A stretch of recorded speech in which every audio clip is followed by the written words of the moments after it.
enchanted gleam begin to run when you see the steam.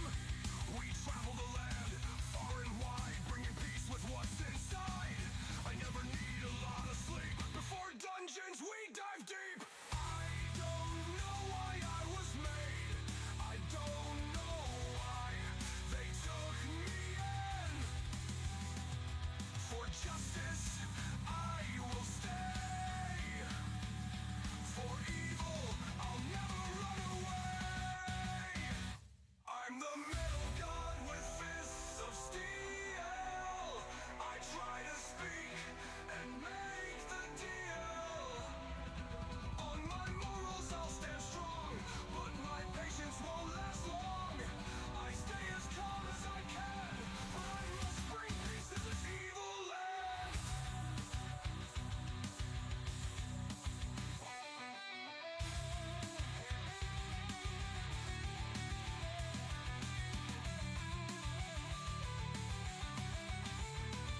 I don't know why I was made. I don't know why they took me in.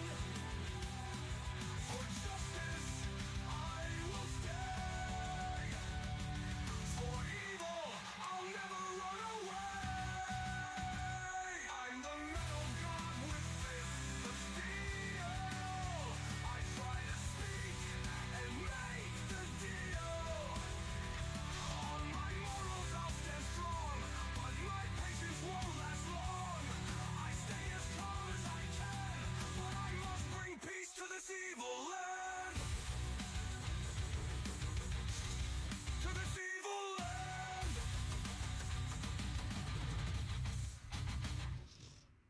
I'm the metal god with fist of steel. I try to speak and make the deal. On my morals I'll stand strong, but my patience won't last long. I stay as calm as I can, but I must bring peace to this evil land.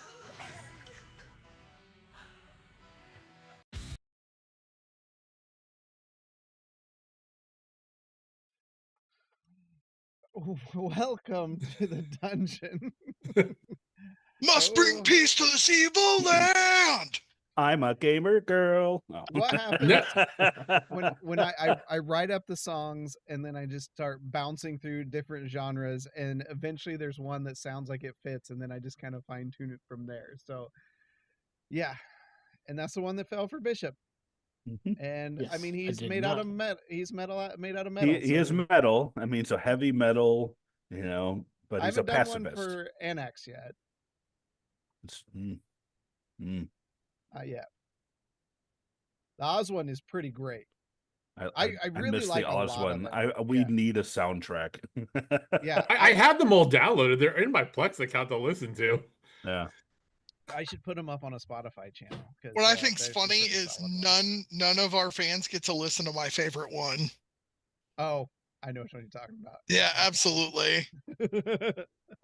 And since Little took over, we haven't heard it in a while. So yeah, that's you can get that with a Patreon subscription. No, we don't have a Patreon. We do have an OnlyFans. Oh, Only no, Dungeons. We don't. Welcome. Tonight we're here again. I know. What is this? 3 in a row? Wow. We are getting back. God, it's like we're regular podcasters. Right. Wow. Right. It's been busy. We were just talking movies and shows and things that are coming up. I know I've been catching up because some shows have returned. Foundation is back on Apple Plus. If you haven't watched that, such a fantastic modern sci-fi. Was just introduced that recently. It's I haven't so seen good. it yet. Lee Pace just knocks it out of the park, and what an interesting idea as well. And then just last week, Chief of War came out, Jason Momoa, about the Hawaiian Islands based on a true story. I'm kind of watching it right now. So far through the first episode, really great. So I as much as I will dog on Apple products, they don't skimp on their shows. I've not watched a bad one yet. So yeah. So been doing that, doing some gaming. but into what we've been doing. I got some stuff. I'm gonna load this up. So Crooked Dog Comics, actually a local comic store here, and New Ales, which I couldn't get a good logo for them saved up, but they put on a hot wing eating competition this yesterday. Yeah, it was yesterday. Wow, what a whirlwind. That me and Bishop participated in.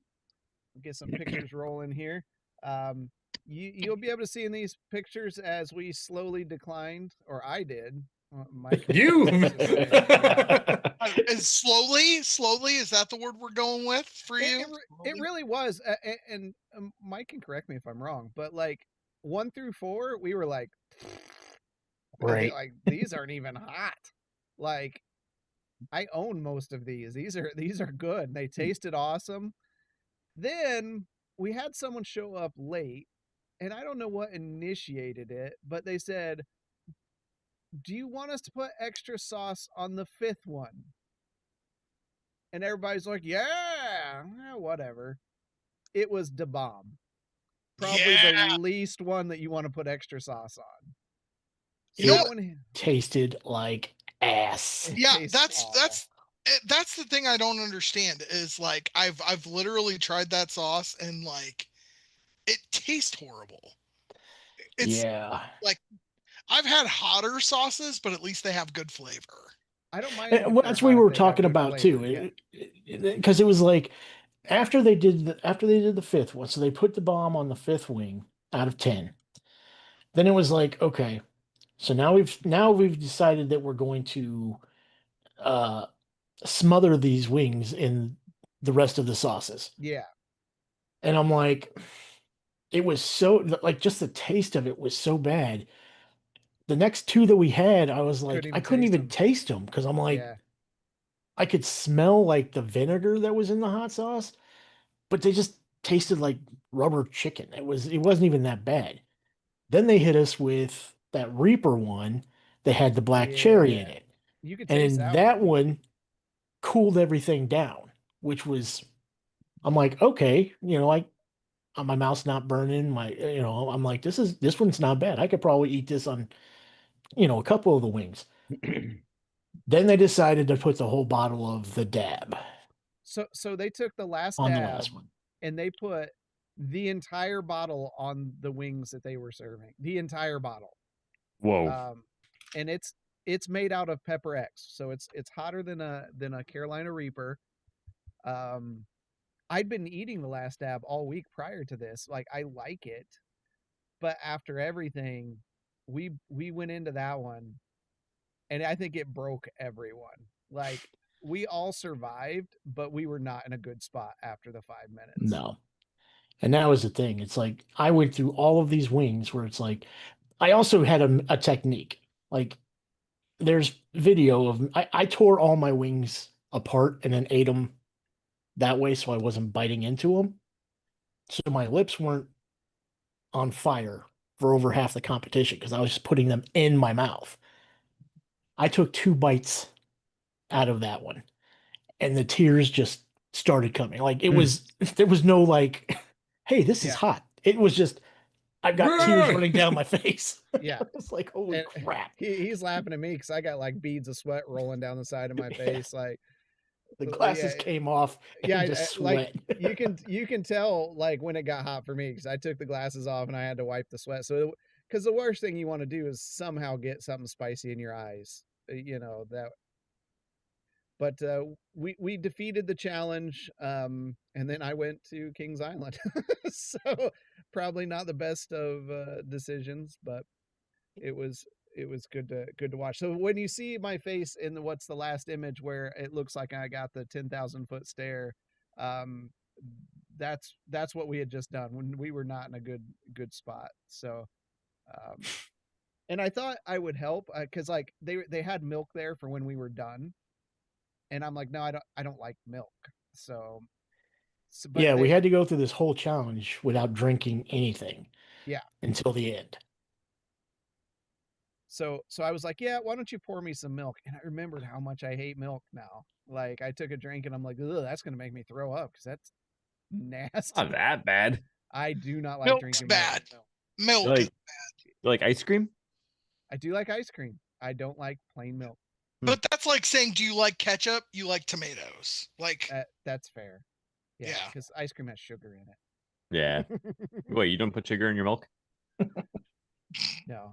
no, he's So- not 10. I eat my kids' cereal and I pour my milk back in the jug.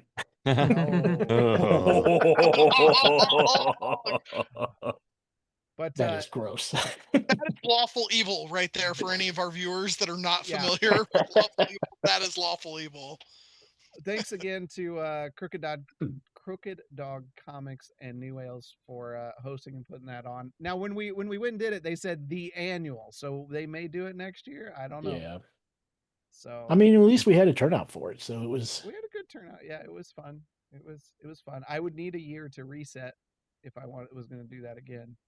So Got to give the ulcers a chance to heal over. Yeah. surprising. tissue. I will say we were just talking about this. No stomach issues. Like I've eaten hot stuff before and had stomach issues.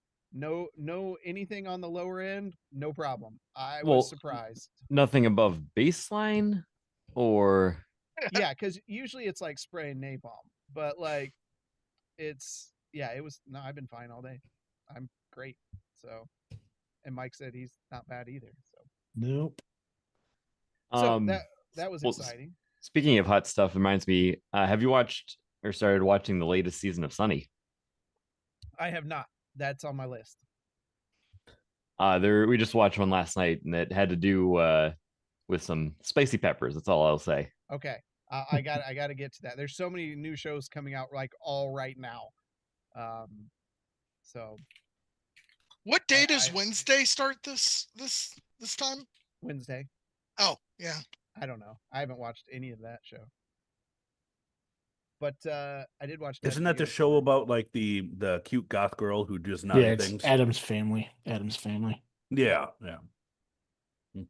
I think it's at the end of August. Honestly, I just don't know.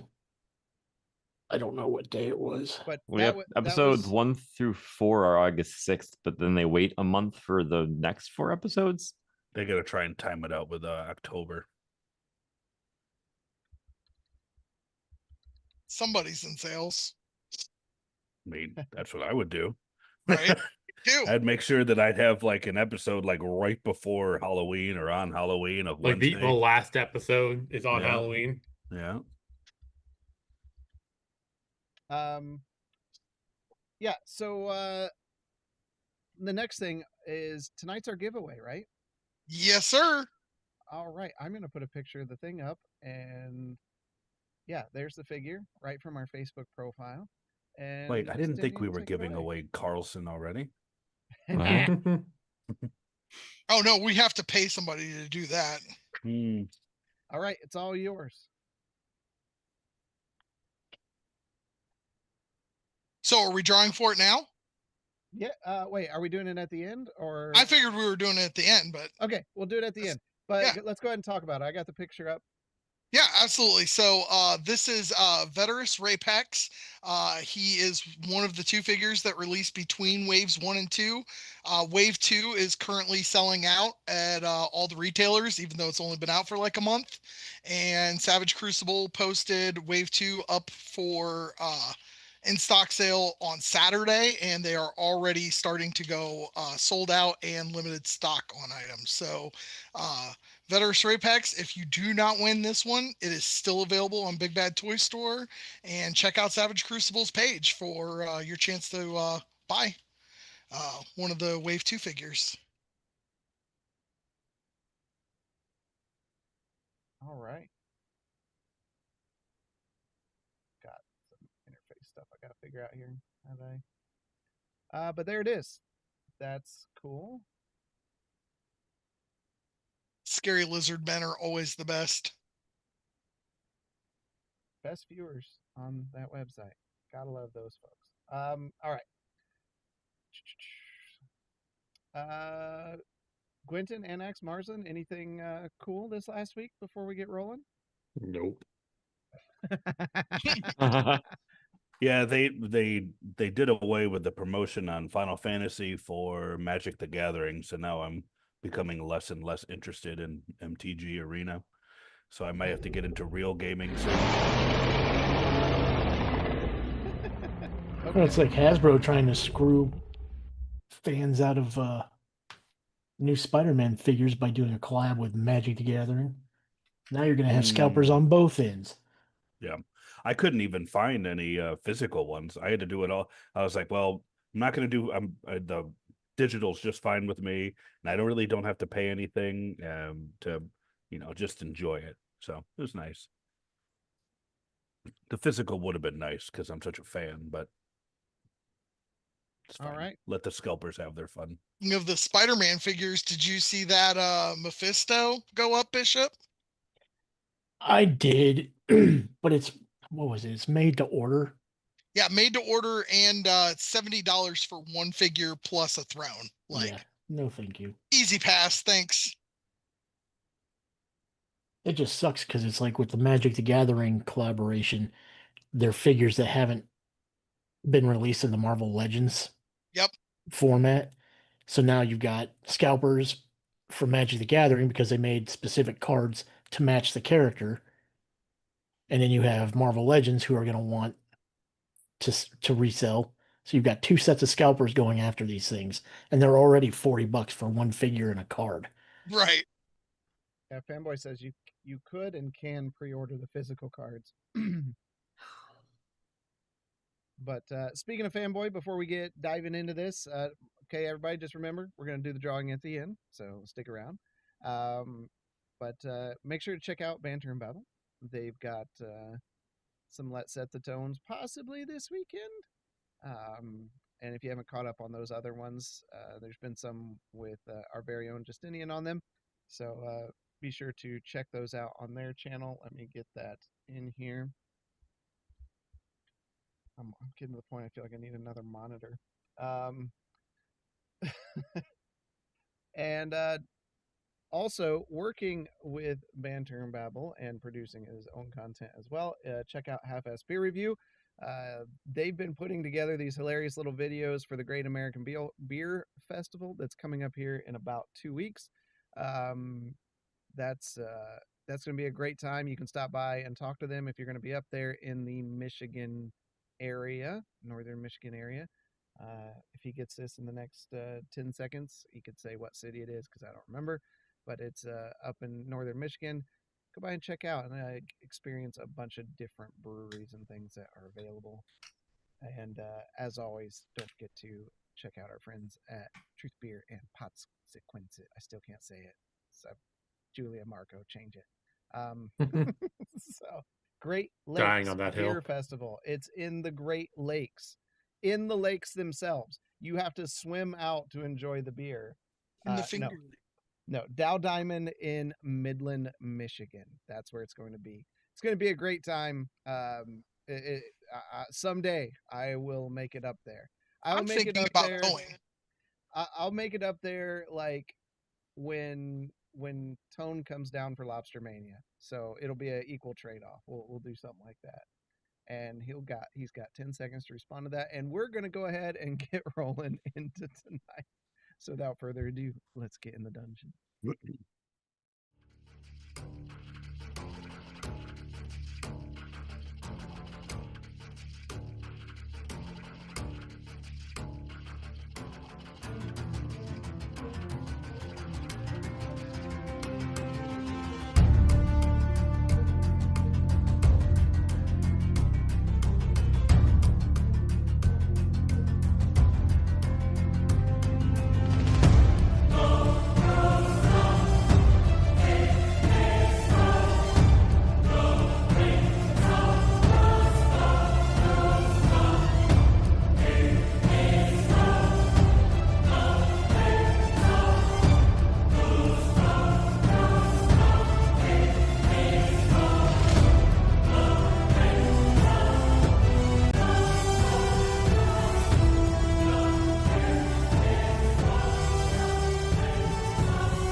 All right, let's get some proper music going.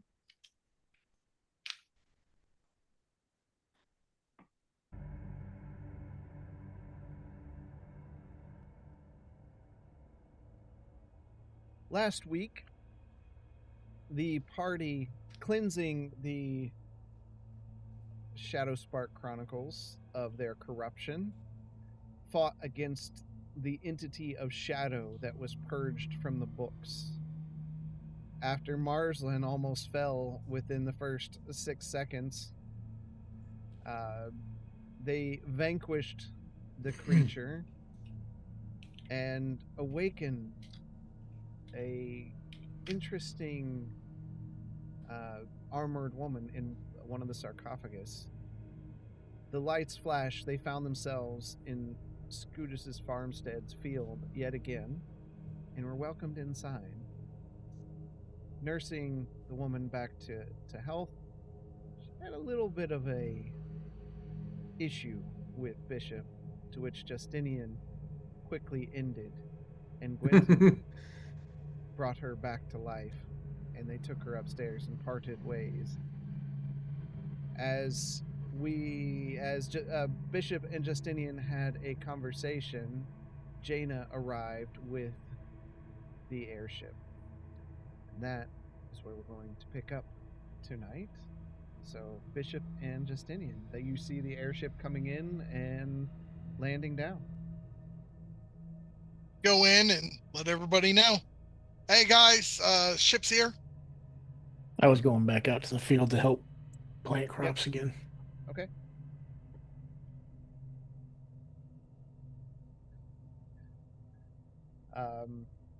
I think most of you are upstairs, right? Yeah. Yes, correct. Okay. So you hear Justinian speak out to that from downstairs. I don't remember sleeping. I don't No, remember it being a night. No, It's- it was it's not we no, slept. We slept and we woke Yeah, up. we slept and we Yep. woke up, Yeah. and this Okay. happened in the morning. Yep. Yep. I'm just confused. It's okay. Ginny, are you well enough to get up and come downstairs with me? She she looks over for the location of her sword first. You see her eyes like lock on to wherever it is in the room, and then looks up at you. I can make it, yes. Good. Please, and then I'll help her up. Okay, she gets up slowly. Getting too old for this. I understand and empathize. All right. Quentin, can you grab... Did she grab her blade? Or does it look like she can? Yeah, that was the first thing she wants to go for when she gets up. Okay. All right. You Let's kind of head understand downstairs. because you're kind of the same way with your mace. Mhm. Like, this is something that is part of your being. Yep. Scutus, may I ask a favor? Absolutely. Could you gather Bishop and Justinian into... If there's not a room here that we could have in private, then we'll take anywhere where it is as private as can be in such a lodge. Believe Justinian said the ship's here, so we could just go to the ship and talk in our room. I'd prefer Scutus to be here with us. Okay. Yeah, That we is a can go back good to idea. to my studio for sure. I got a little spot back there. It's cozy. It's where I go to escape the wiles of the world. Well, thank you for opening up your studio for us.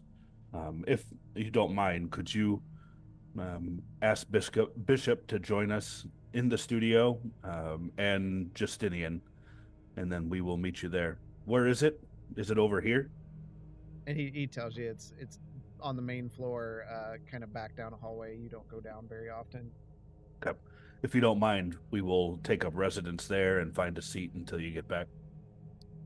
No problem at all. And then we'll make our way. Okay.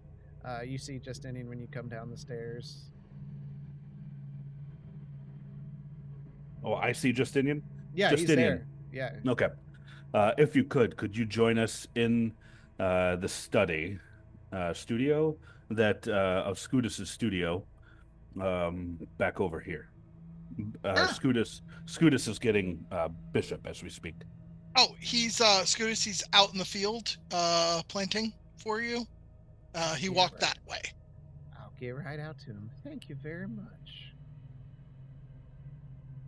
That there man can plant more than my entire crew. So he leaves. Marsland and Quentin, what are you doing? Are you going to the studio as well? Yeah, I'm following him. Yeah. Marsland with us? Yep. If he wasn't, then I Yes. want to make sure that he's coming. Okay. Yep. He was up there with you. Okay, I wasn't sure. All right. So you all head back and you step into a smaller room. You can see around the walls is several like paintings that have just been hung on the walls, and in the far side there's a window to the room, and you can see an easel is set up, and there's a variety of scattered paints and brushes and things that are there. As you look at the painting, it's like still life of the farm. There's cornfields, wheat fields. All of them have like somewhere in them a turtle working the fields, and it just in different lights. Some are at sunset, some are at dawn. They're just everywhere on there. And then on the very back wall, kind of next to the window, you see in just a painting of this really old turtle, kind of shriveled up, long beard. Looks like the painting itself probably goes back a couple hundred years at least. So you're saying these paintings go from the window to the wall? Yep. Okay. As the soup drops on the floor. Okay. So I'm gonna take my mace, and then I'm going to set it in the corner away from us. Okay. Okay, and then I'm going to look at Ginny. Ginny, I would ask that you do the same, and anyone else with open weapons, I would ask that you do the same. Quentin, Marsland, Justinian. So I just make the sword vanish. Okay. Let's have a seat and wait. Give me a persuasion roll, Annex. Yeah.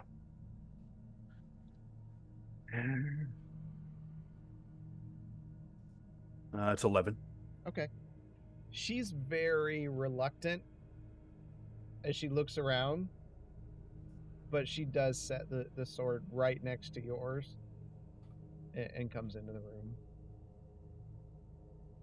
It will be there when we leave. We should meet and talk unarmed. And I would ask for your patience as you meet Bishop for the first time. We will pretend like the situation that happened earlier did not happen. And I would ask your patience and try to understand Bishop as the being that he is. Out of respect, I will.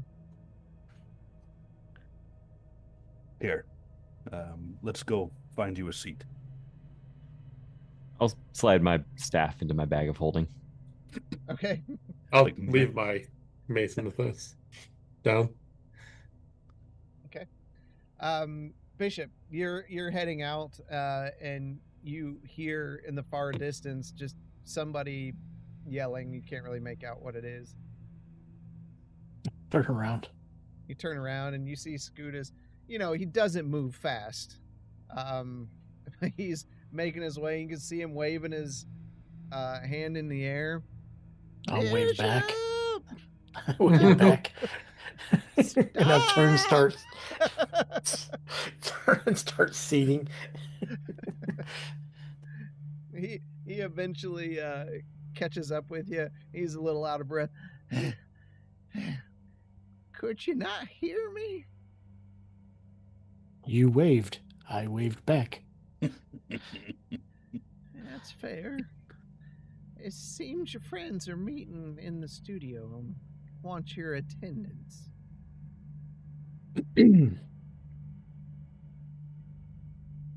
All right. Thank you for the information. That Would is you kind of right pref- now? Would you prefer a ride back to the lodging? If you could help an old man, that would be appreciated. I'll pick him up and put him on my shoulder and start heading back in. Whee! Oh, Scootus. Quentin usually holds on to that.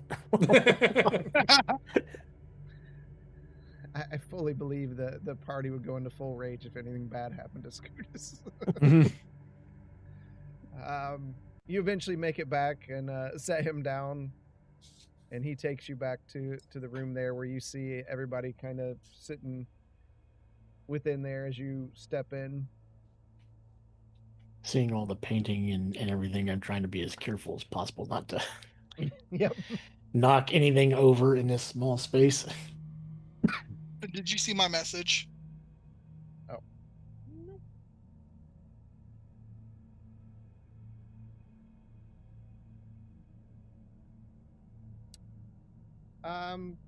NX, give me a perception check. Yeah. Just him? Oof. 19. Oh, okay. Much better than my wisdom. I mean, my passive should just find it, right? That's a 20.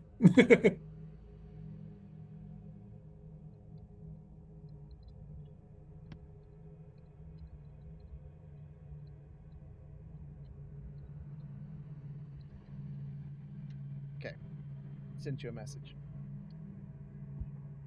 All right. Scootus comes in, closes the door because you'd mentioned you wanted him in there as well, and he closed the door behind him. Is Scootus is in here as well? Yep. Good. Scootus, if you don't mind remaining in attendance, I will try and make this as brief as possible. But since this situation did occur here on your property, when we are here under your good graces, I would ask that you hear, and I would also ask for your wisdom as we go through and trying to come to an understanding amongst each other. He makes his way to like an older looking, almost rocking chair, and he just kind of sits down in it. You could see the cushions are kind of compressed in the shape of a shell on the back, and pulls out a little pipe from somewhere on him and just slowly begins smoking an old pipe as he slowly rocks back and forth. Like the room is silent, you just hear the of the rocking chair. Are we all sitting? Yep. Okay. Well, Bishop. Bishop's probably Yeah. standing. So, Bishop, I have failed to make the introductions. So, if you don't mind, would you please introduce yourself? Of course. I am B115H0P, better known as Bishop. I'm familiar with protector units.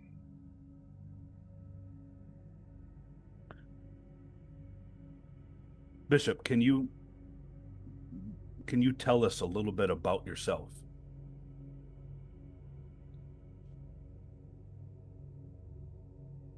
I was dismantled, found, reassembled. I started working for the family that fixed me. in Briarfork. I was there for many years. Then the plague happened. My adopted niece started showing symptoms, so I made my way to Candor's Keep in search for a cure. And now we are here.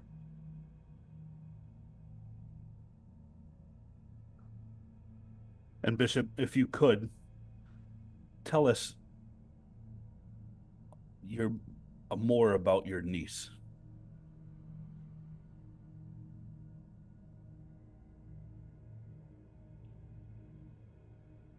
She is creative and fun and very inquisitive. I have been with the family for over 40 years. What do you do for that family? I don't do anything for the family. I am part of the family. I work in the shop, earning keep. I help Briarfork with their farming.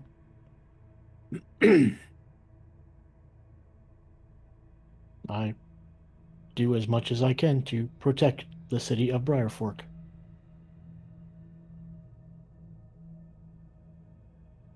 Well, town, not city. Ginny, this is the introduction that should have happened. And this and I hope that you can come eventually to the same understanding that we all do here on who Bishop is. He is a being of free will who has chosen a noble path. And I would ask, as I have stated before, that you judge him by his actions and not by his kind and what has happened in the past. This, I understand, will not happen overnight. I too fought in those wars, and I have forgotten them. Tyr has recently brought these back to the forefront.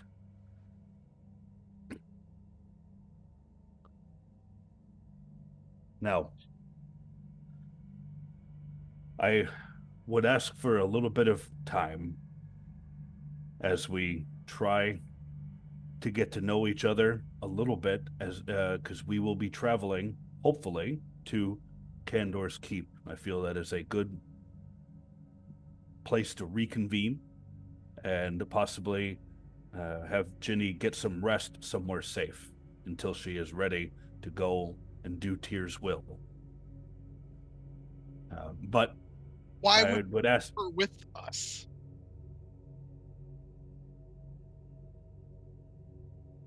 what would you propose, Justinian?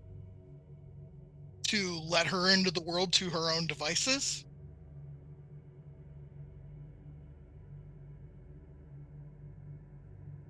Good. Thank you for that. Justinian, I have a parable for you. Excellent. There were once two blades forged in the same fire, both made for justice, both wielded by noble warriors in a time of war. The first blade was patient. It waited, watched, and struck only when guilt was clear. The second blade was eager. It cut swiftly at the whisper of wrongdoing, mistaking suspicion for guilt and fear for threat. When the war ended, the first blade was hung in the hall of the Justicar, honored for every life it took and every one it spared. The second blade was buried deep beneath the temple, not out of shame, but because even a righteous weapon, if wielded in haste, becomes an executioner, not a protector. Tell me, Justinian, which blade do you hold? Well, before I answer that, let me give you another parable.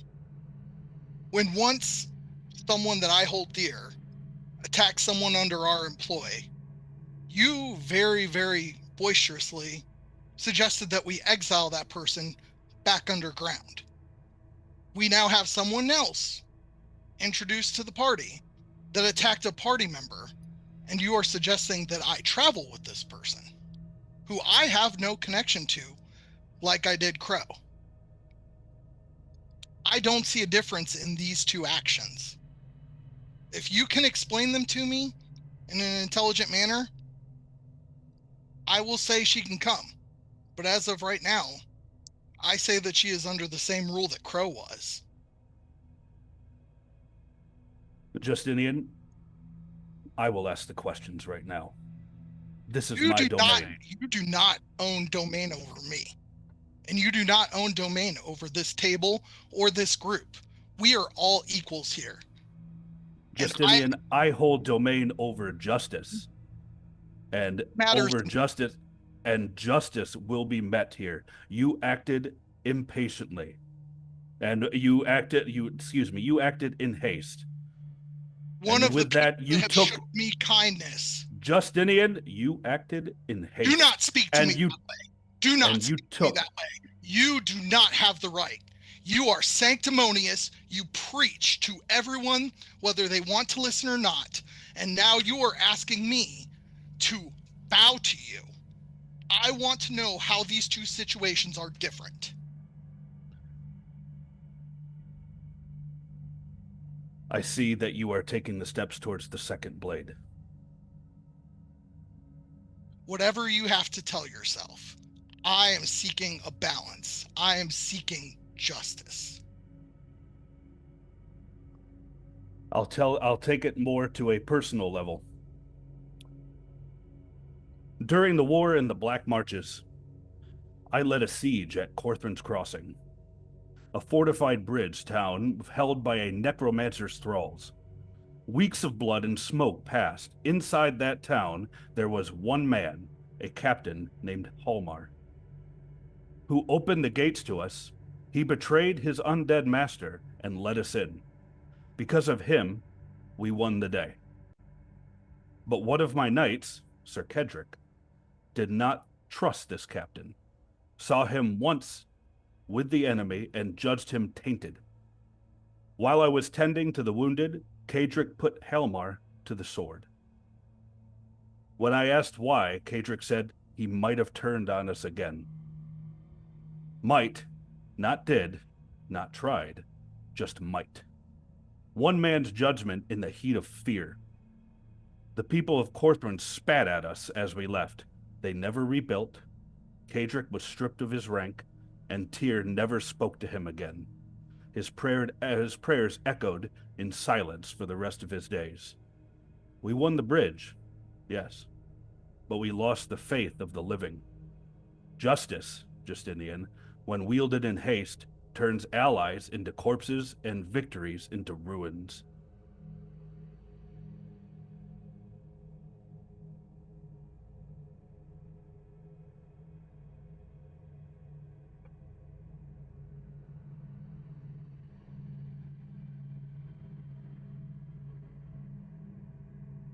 Do you not see the similarity?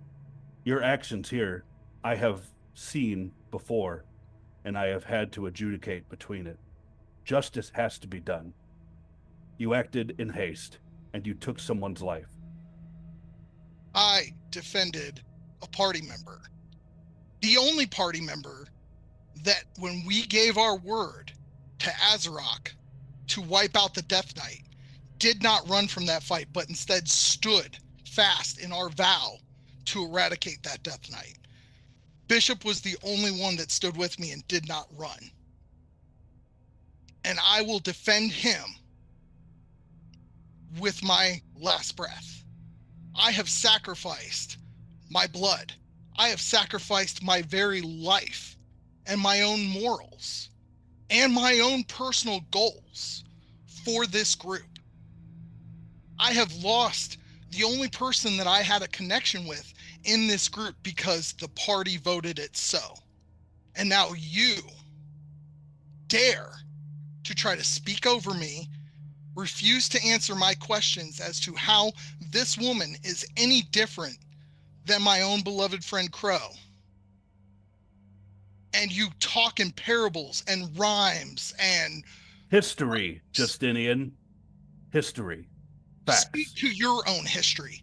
Speak to when you voted Crow out of the group. Speak to when you ran from the Death Knight. Speak to how I am supposed to bow to you when I am every bit beholden to my vows as you are. I just don't push them on anyone that has 2 ears. I have not asked for you to bow to me. No, you've made people that we hire on our ships listen to your prayers. Hired help, and you force your own spiritual beliefs on them. Quentin doesn't do that. Marsland doesn't. Bishop doesn't. I don't. I am reminded of Dren's Watch. There was a widow there. Her name was Sister Morella. It was near the borders of an old infernal font. During the war, her children were taken by devils. Her home burned by tieflings, conscripts, in a forced battalion.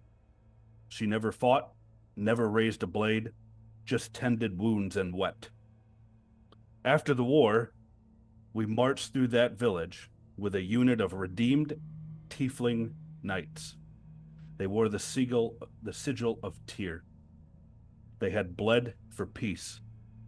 But when Morella saw them, she screamed, and she struck one with a skillet. One would say, struck one with a sword. She thought that the war had returned. A young squire drew his sword, fast, reflex. He said, he killed her where she stood. He expected praise for such a quick action, and I gave him silence. The knight he protected wept. The tiefling knight he protected wept. He wept because he would have taken the blow 1,000 times to undo the killing of an innocent soul who hadn't caught up with time. She was no threat, just lost in the memory none of us shared, just like your victim, Ginny. She is ignorant, and she should have been shown restraint. It was good and noble for you to defend Bishop, but you acted in haste and you did not show restraint. And now, instead of accepting the error, was your restraint when it came to poor Crow? Where was your restraint? Where was your justice? Crow murdered somebody, and she was exiled back to her home because she could not be amongst us without potentially hurting others. And this woman tried to kill Bishop right in front of me.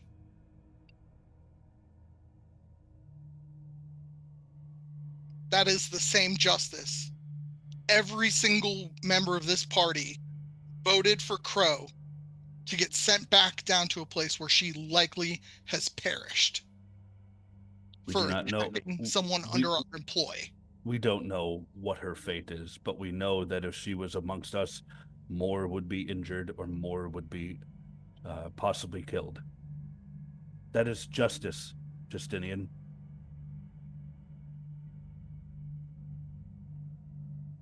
I am not getting on the ship with her unless somebody can announce to me the hypocrisy of this talk of yours.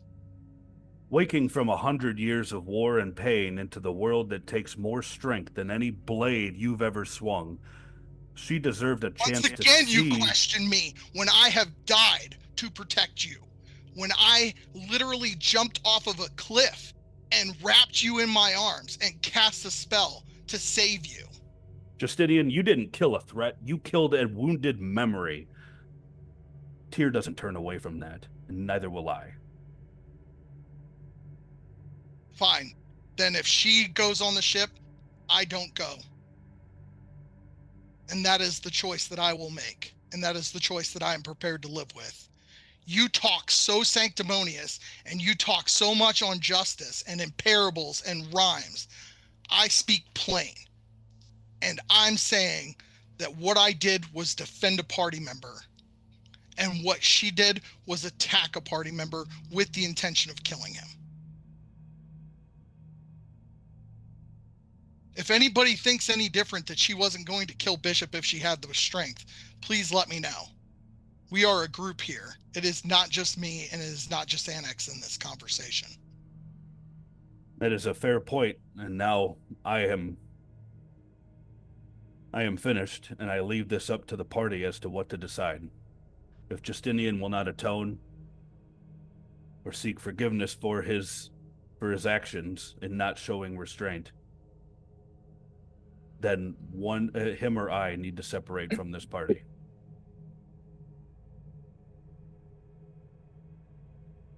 As I was the one that was attacked, I guess I should at least throw something in.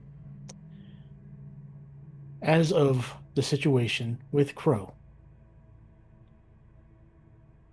you, Justinian, has the newest member, or one of the newest members of the party, did not see or experience a lot of the things that we had already dealt with Crow. Unfortunately, another member brought her with us. And of course, we all know how reckless Oz was. I don't think he completely thought it through how she would react to the world above her long time underground. She took a lot of things literally, and we had a lot of issues with that. I am glad that you found kinship with her.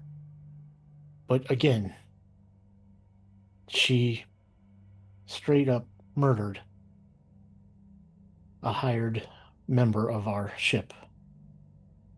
And no matter how much we all tried to explain to her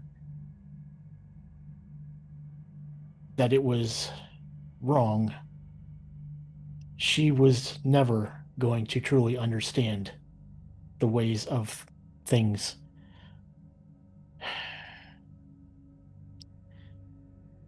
I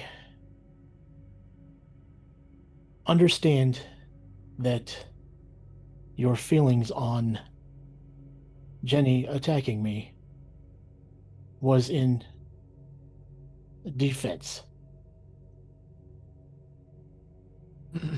It was one thing to defend me. I feel that you took it a little too far, like you lost control.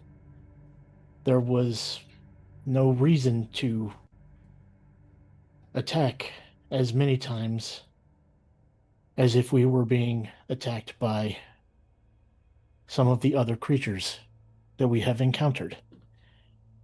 I understand that in the heat of the moment, things happen. As you have all seen, that sometimes I have lost some control.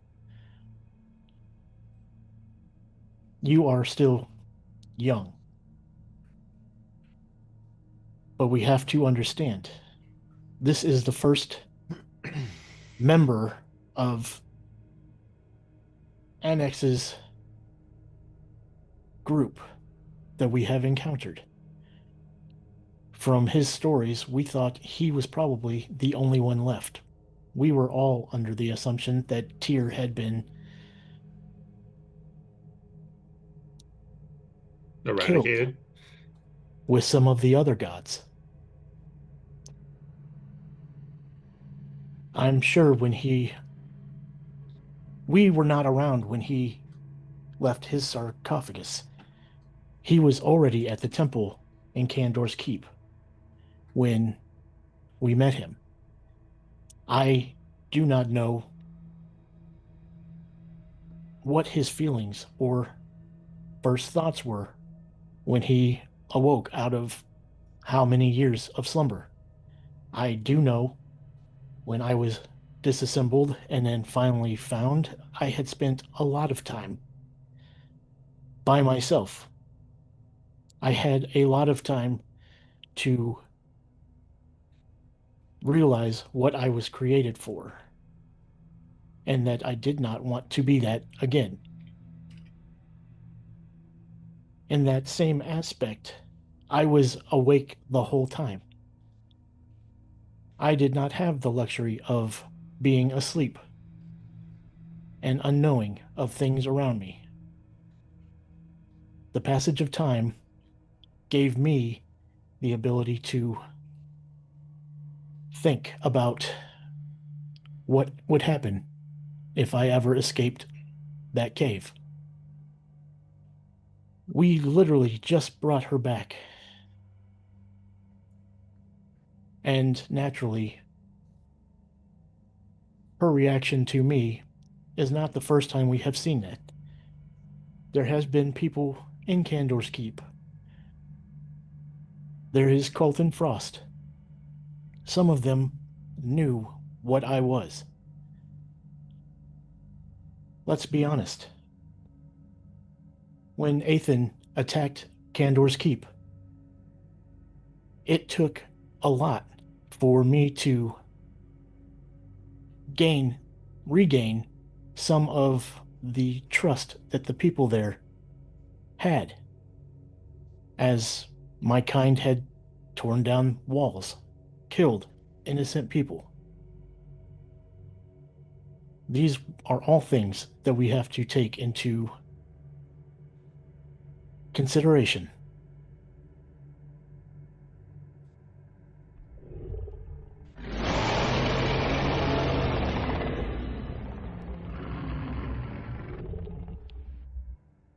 The difference between these two situations, in my opinion,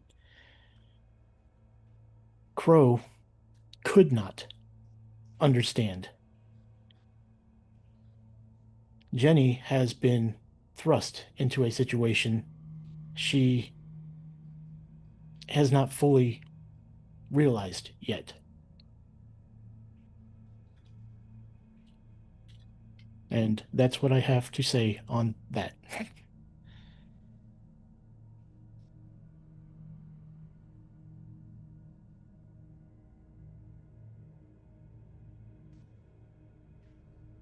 Winton, Marsland.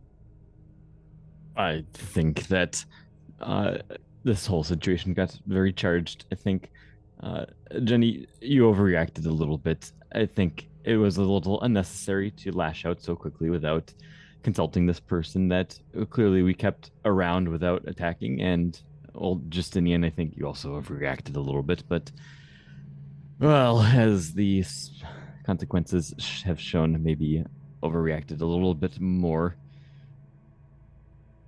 I think it is best to consider your actions before diving too far into it.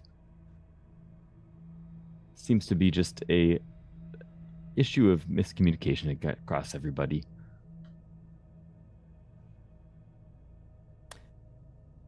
Speak first before fighting.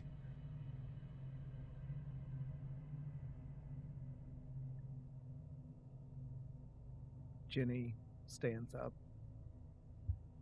walks over in front of you all. I am not without fault. I too overreacted, or I should say, reactionary to what I knew. She looks at you, Justinian. I understand your actions to an extent, And I can appreciate your loyalty to your friends. And for that, I forgive you. Whether you take that or not. But I will not be what tears all of you apart. If you will not travel with me after everyone's peace has been spoken, I'll find my own way. And when you're ready to accept me, I will find you all. And she Ginny, wait. and she's just staring straight into your eyes. Right. Ginny, wait. If Annex could learn to actually give any sort of plain speak and thoughtfulness at all like you just did,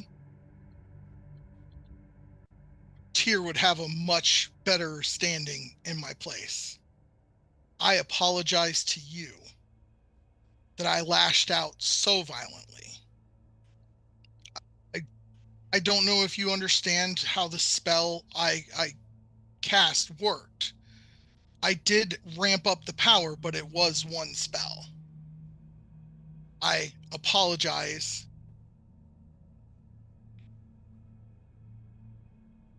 Bishop is so dear to me that I would do anything.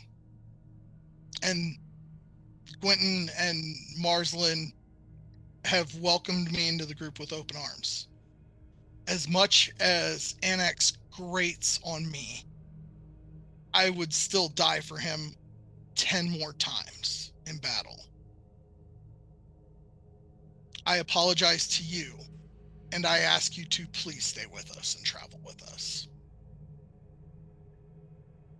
I appreciate that. And much as you know, I struggle with my own demons, especially traveling with one such as your protector unit. Know that me and Annex, for our faults and successes, come from a different world.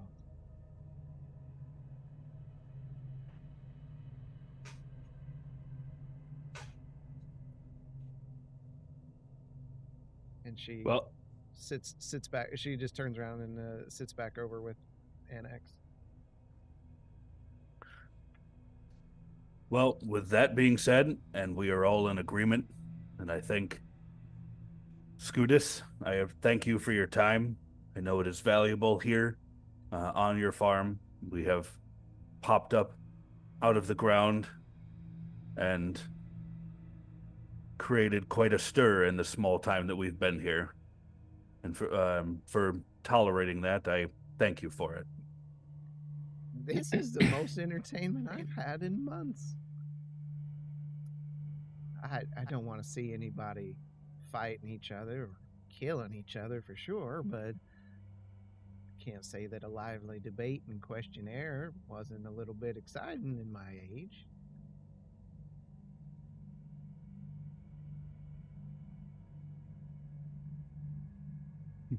Well, it's my understanding that the ship has arrived.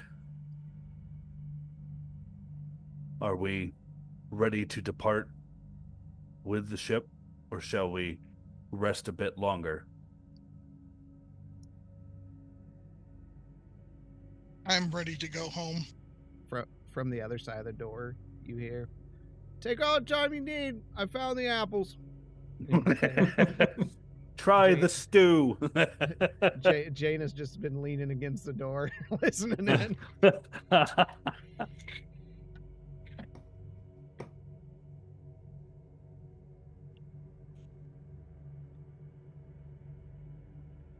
I'll reach into my bag and pull out that stone castle.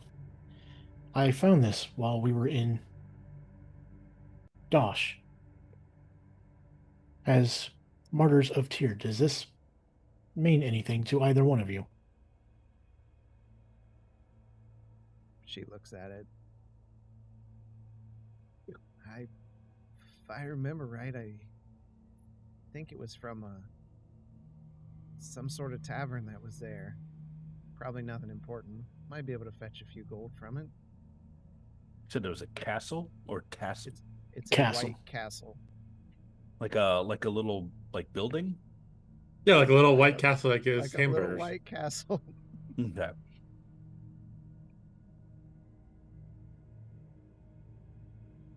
Ginny, is this the castle that once dwelt here or dwelt at Dosh? It was at one time. Everything's gone What? now. Bishop, would you be all right if Ginny had that? Oh, I don't want it. Keep it as a remembrance of your actions at Dosh. Oh, that would be the last thing I would want as a remembrance. All I remember from that place is horrible stomach pain.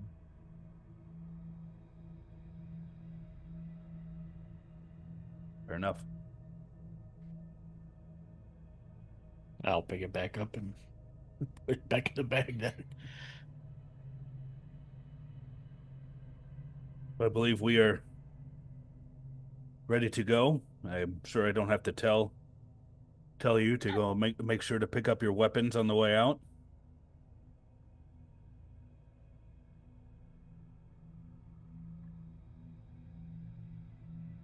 I will walk out of the room. Yeah, Ginny doesn't hesitate. Goes over, gets her weapon. Bishop, as you walk out, of being the first one since you were standing up in that regard, you open the door and you just see Jaina there with one foot against the wall, leaning back. She's got a half-eaten apple in one hand. Leaving already? As this was an unexpected stop, we do have prior engagements. And I'll walk out towards the ship. She just shrugs and turns and follows you. As you walk out, a few of the crew members are there. They just help themselves to the stew. They're just sitting there at the table.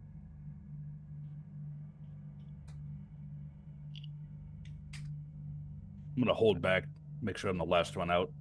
With Scootus. Okay, who's following Bishop? I'll follow.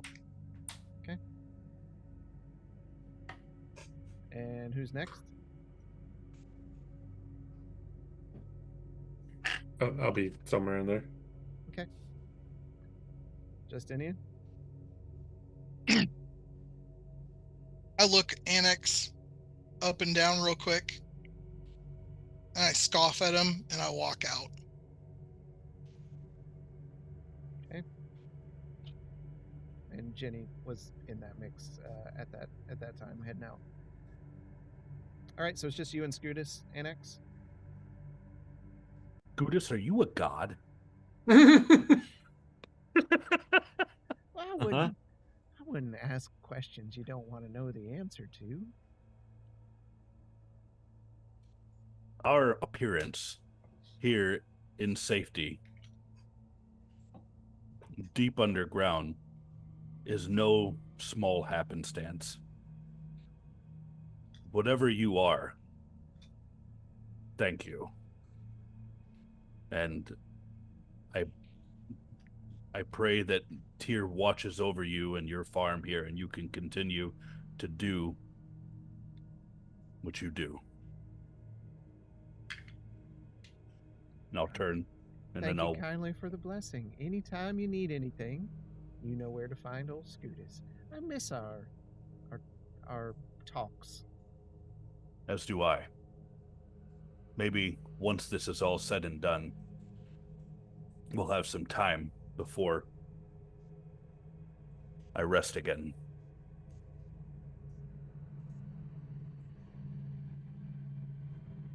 Out of character, is this the second time Annex magically goes to the Scootus farm from a different location? It is. I came from another plane. did. Yeah. It just appeared. So, like, that question's very, very viable right now. He's our little guardian angel. So, because we gave. I don't know. It didn't help him too Ray, much, I don't feel like. when they ask if you're a god, you say yes. All right. I'll turn and I'll walk out the room. He just stays in his chair. You just hear it still creaking there.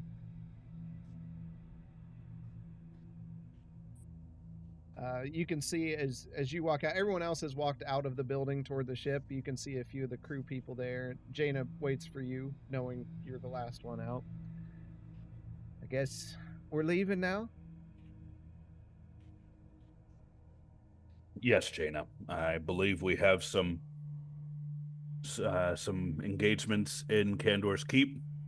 Afterwards, we quite possibly have a plane of law to visit. Hey, wherever you pay me for. Have you had Crew- these apples? They're really good.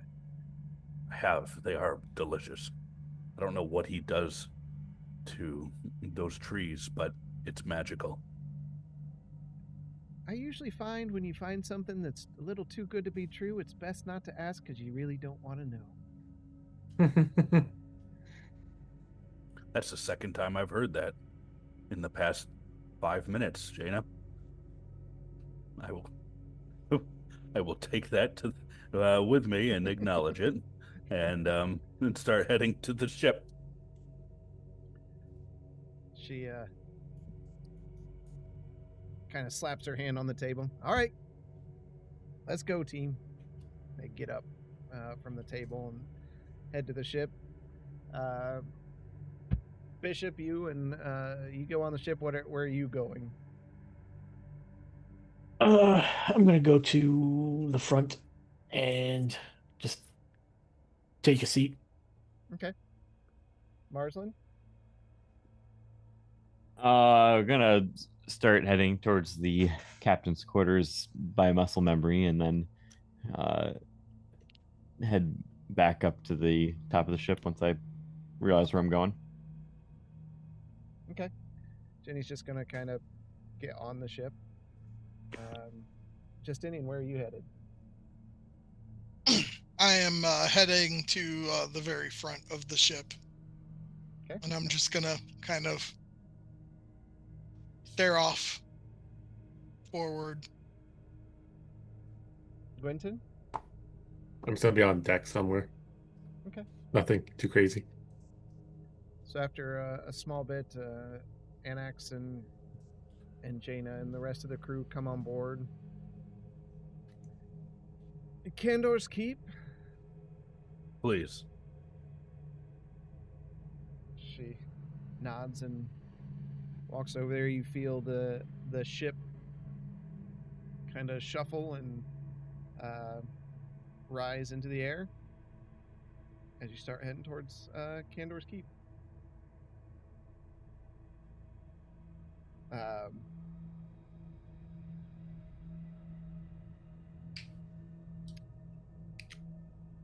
So the day does anybody do anything through the day? It's going to take about a day to get back to Kandor's Keep. No. I'll sit down and cast Identify on those ones that I had picked up. Ah, okay. Let me help you here. I should probably not be in this particular section.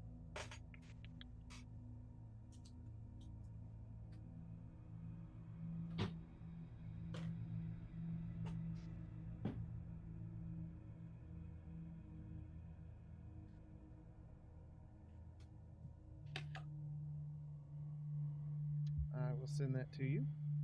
What's everyone else doing? Since we are in this direction, I'm going to look at the direction of Yargish Is there anything coming out of that section area? Not from what you can see, no giant plumes of smoke or anything.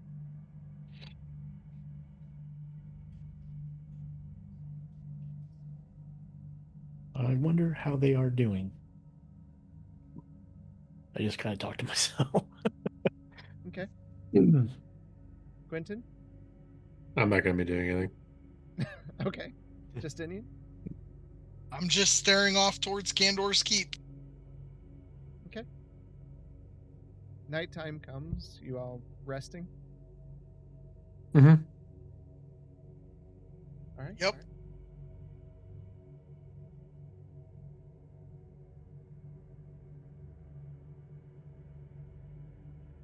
Marsland, in your sleep, There Uh-oh. we go. you hear Oh no. My books. You may think you've won this time, but I still see you. Hello? Fane? You there? no response. Oh, I'm gonna double check that. The books are in the bag of holding. And mildly panic. And then should I run out into the hall, shout, and then teleport?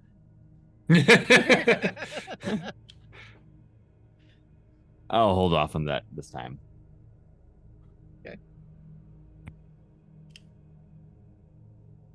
It's happening again.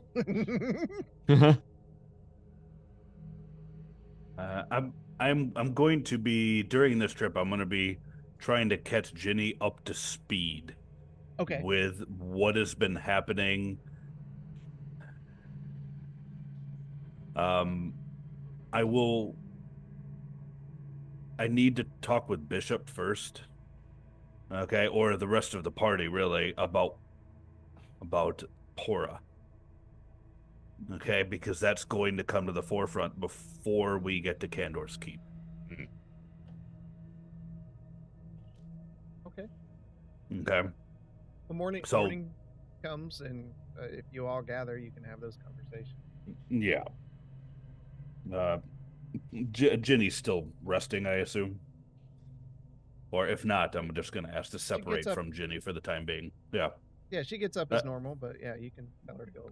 Ginny, if you don't mind, I'm going to meet with my party and discuss a couple things. I will be back shortly.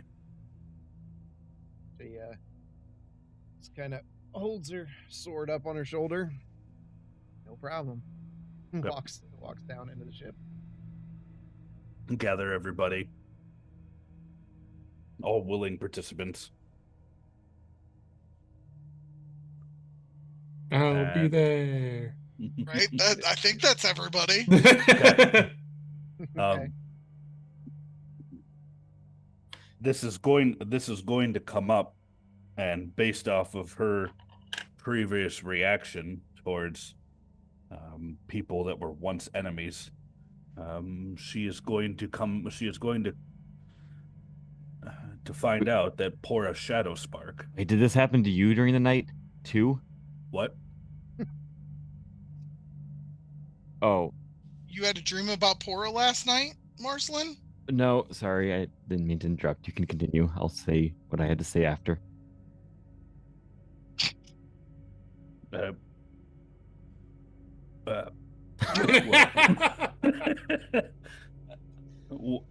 How do we break the news? We're going to have to break the news about Pora Shadowspark.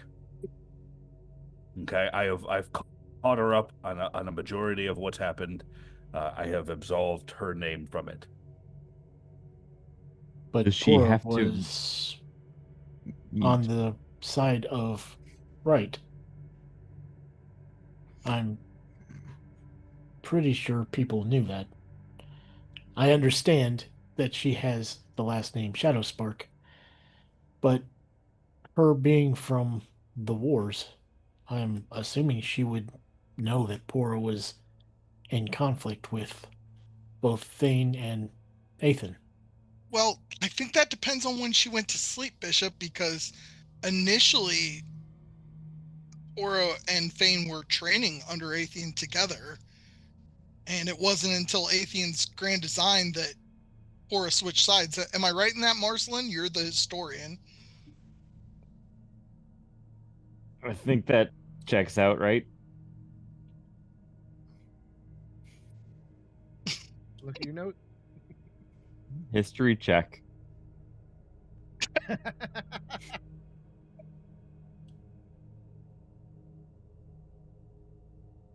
Yes, she would have known that Aura fought against. Okay. All right. Well, okay. That's fair. All right. Can you think of anything else before we land in Kandor's Keep? She's about to go, and probably under our watch, at least for the time being, until she acclimates. It's tough. It's difficult to come to wakefulness after such a long slumber, and you almost have to learn the world all over again. You have some of the work already in place, as you have your own militia. Maybe until she gets her bearings, that could be a place for her. Did anybody else notice her eyes? I would What have about her eyes? You I all would've- have the same eyes. Everyone would have noticed that they're like lightly glowing blue. Now, DM, correct me if I'm wrong, or everybody. That was a kind of an indication that they might be an avatar, correct? No, No, I never made any. Of I that thought connection. I thought that they were. Their they eyes all glow had when we glowing put them in their spots. I remember yeah, that. Like their yeah. eyes glow when they first awaken to their avatar status. So you're not wrong. It's just they don't always glow. Causation does not mean correlation. Or something like that. Yeah, you're close. Yeah. Do my eyes glow? Nope. Like that? Okay. Now he's just staring at everyone's eyes. You think she may be? I find this to be very unsettling. Oh, hold on a second. Justinian cuts out whenever somebody else talks. Justinian, I'm sorry. Go ahead. No. Do you believe that she may be an avatar? The glowing eyes were an indication to me that she may be, just from our interactions with the previous ones. That may not be the case.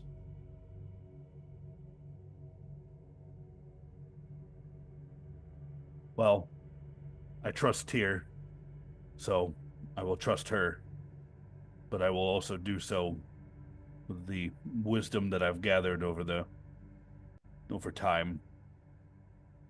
And that is telling me to bring it before you all. Do we bring her to the sanctum underneath the temple where the avatars are?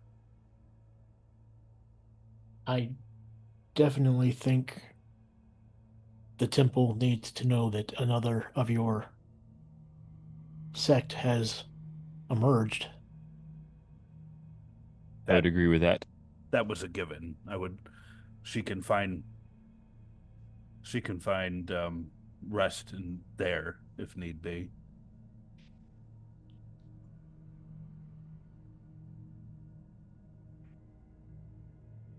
Okay. Anything else? Anything else on our mind? We're about it looks as if we're going to head back, and we've just got a couple things to catch up on. Did you tell her about Tana's symptom?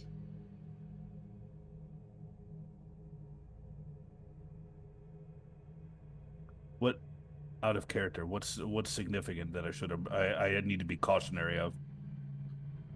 No, just the history of them being evil and willingly giving themselves over to the Shadowsparks. That was all a bunch of bullshit. The avatars? Oh, No, it was. Oh, That's what. tennis. Yeah, that's what caused the rift between the Them- dwarves. Yep. The fact that that was all a Shadowspark ploy and it wasn't real. Okay. Then that was discussed. Okay. Um, Seeing as how Bishop still has the keys to that place, so I imagine we're going back there eventually. I locked that bitch up tight. When he opens up his Craft and Bishop emporium. what's the next step? We had talked originally about Mechanus. If we are to continue with collecting these echoes, our decision was to hit up Mechanus and then move on to the plane of fire.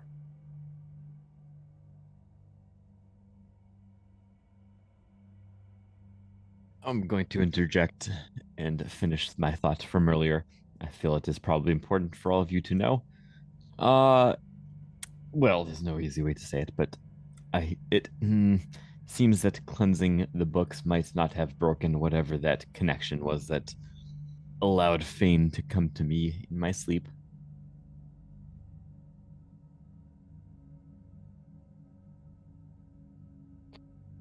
So, does he know our plans? He basically said along the lines that we can't shake him that easily, and then disappeared. It was not a conversation, more of a quiet threat from him. Then he at least was connected enough to the books to know that we've cleansed them. It might be his last hurrah at trying to startle you, Marcelin. Once we get Mechanus, we should and get another piece. We should know for sure. That would be the Marcelin most has positive now outlook. Become a threat. I suggest we throw him overboard. Wait a second. Oh, we know he doesn't have Featherfall prepared. So. And I can't cast Fly. It is disturbing that he has a connection to you. We need to be careful on what is said. I'll do my best not to reveal any further information to him and let all of you know if any further incidents happen. It seems most important that you are all aware of that.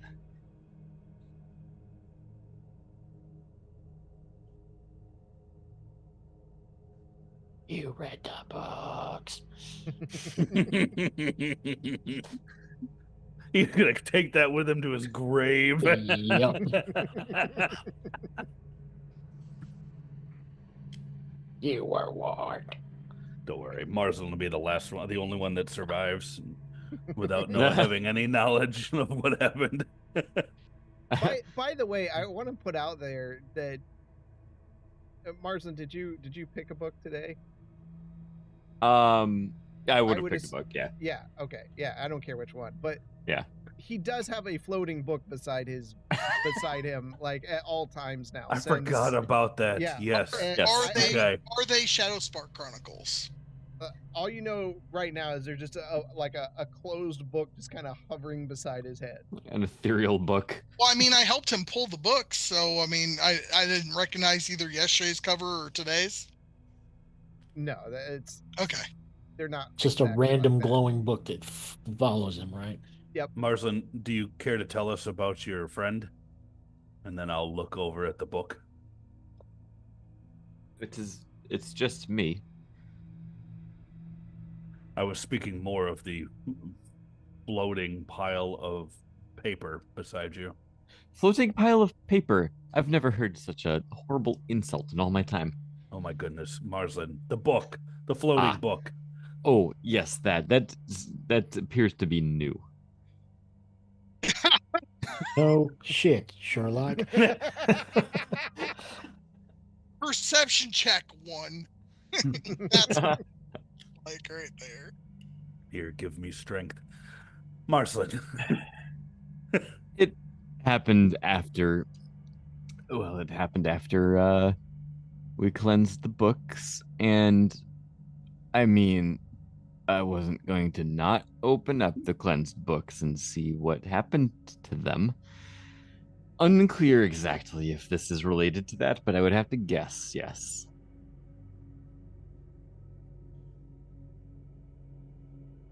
Highly susceptible that the moment you opened the book and read it, this happened, and it had something to do with you reading the book.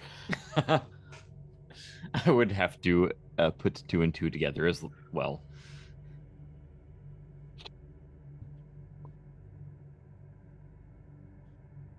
I can no longer make my little friend, and I will do whatever finger gestures I Yep. had. Nothing happens. Yeah. Apparently, he has left.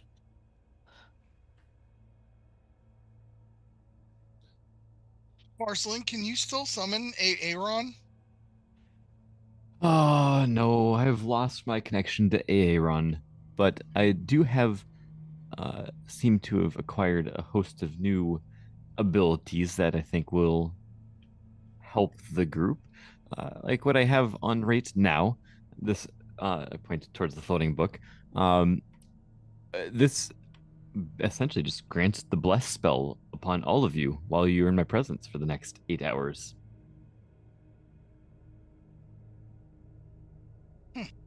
Interesting. The remainder books have a host of other nice perks such as that.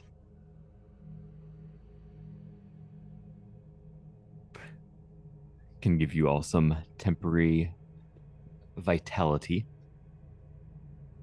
Not quite a Aaron, but I can summon another beast type thing to fight alongside us if I chose to attune to nature's call for the day.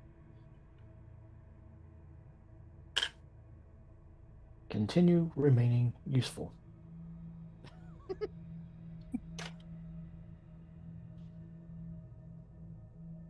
Ah, good.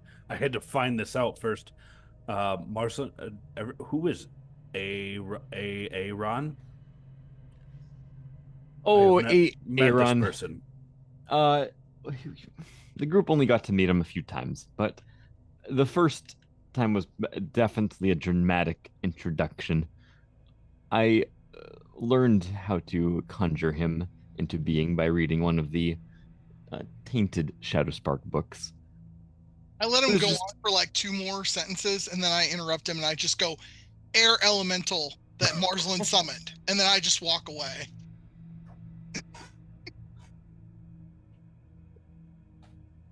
What Justinian said. They have names? I suppose they probably have their own name that they were given at some point, but that was given by us. Okay. But he's no longer with us. I don't know where he is. I would assume back in the plane of air. One would assume.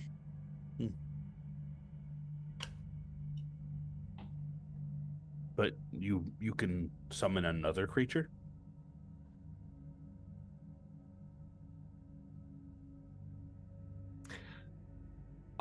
Yes, this time it doesn't have to be an elemental. Perhaps once we get into Mechanus, I will attune to that book and we'll play around with that ability.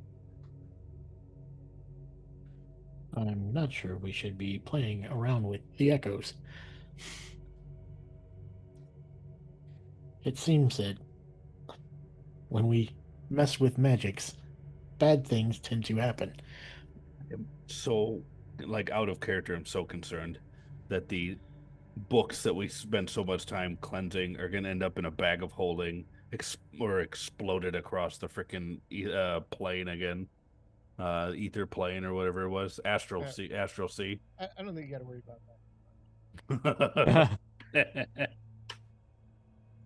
Says the DM that took 1/3 of my sword back from me.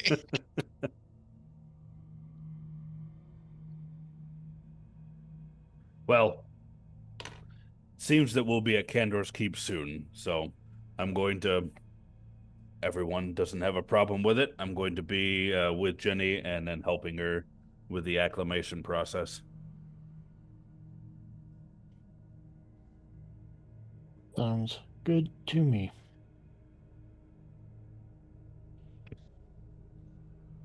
Yep, and I'll head out.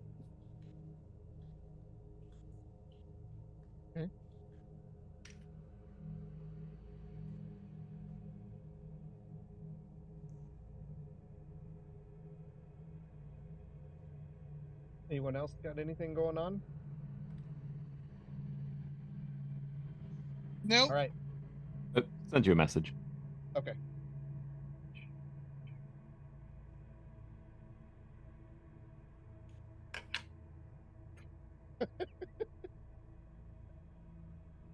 Oh, that's always good. Yeah, just give me a second.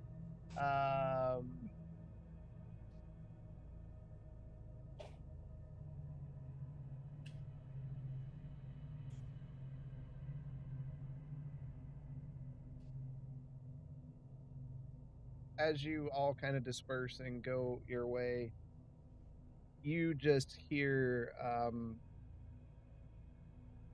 this resounding sound of triumphant orchestral music start blasting from the ship, like someone's playing you off of a stage, just and everything else, and it just goes on for a bit, and as you kind of get a weird look on your face, you can see Candor's Keep in the distance as the music's playing. But the music's coming from the ship. Seems to be, yes. I'm gonna go to the captain's room, captain's place. Okay. Everything okay?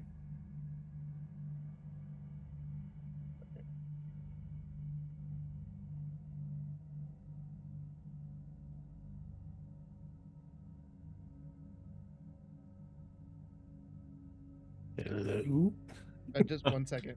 I Yeah, sent a okay. message. Bishop just set his head down. He knows exactly what's going on. Somebody's playing with something they shouldn't be playing with.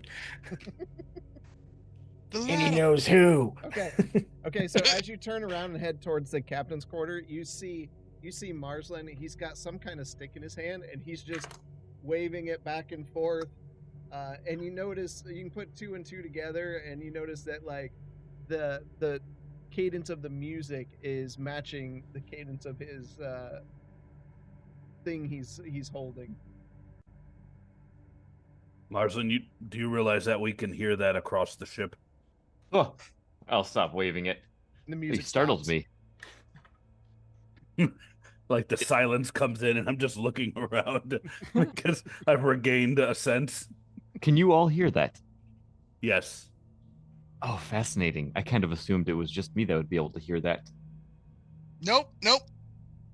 Half of Candor's Keep knows we're This is one of the ones that we found just recently. It appears that just this creates a wonderful symphony. Totally harmless. As far as I can tell.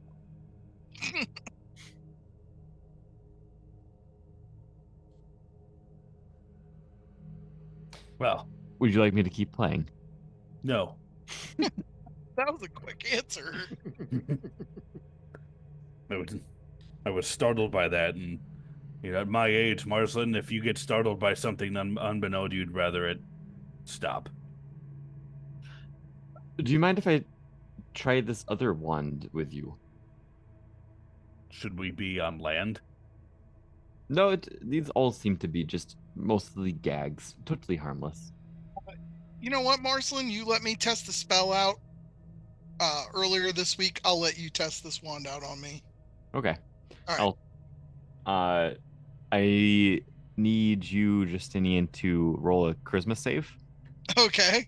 Oh no.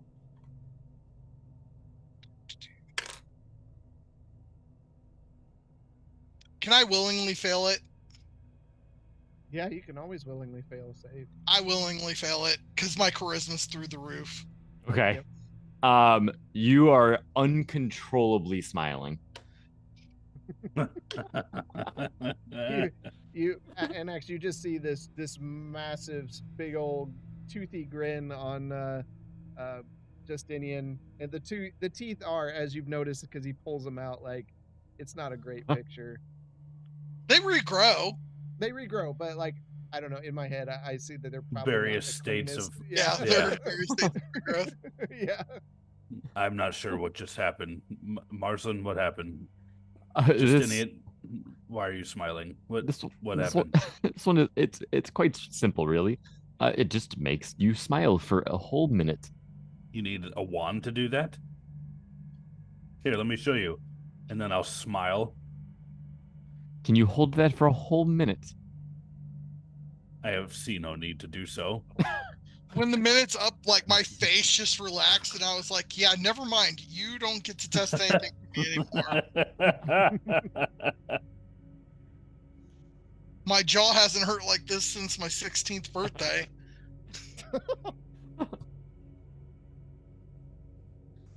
Thank you for playing along regardless.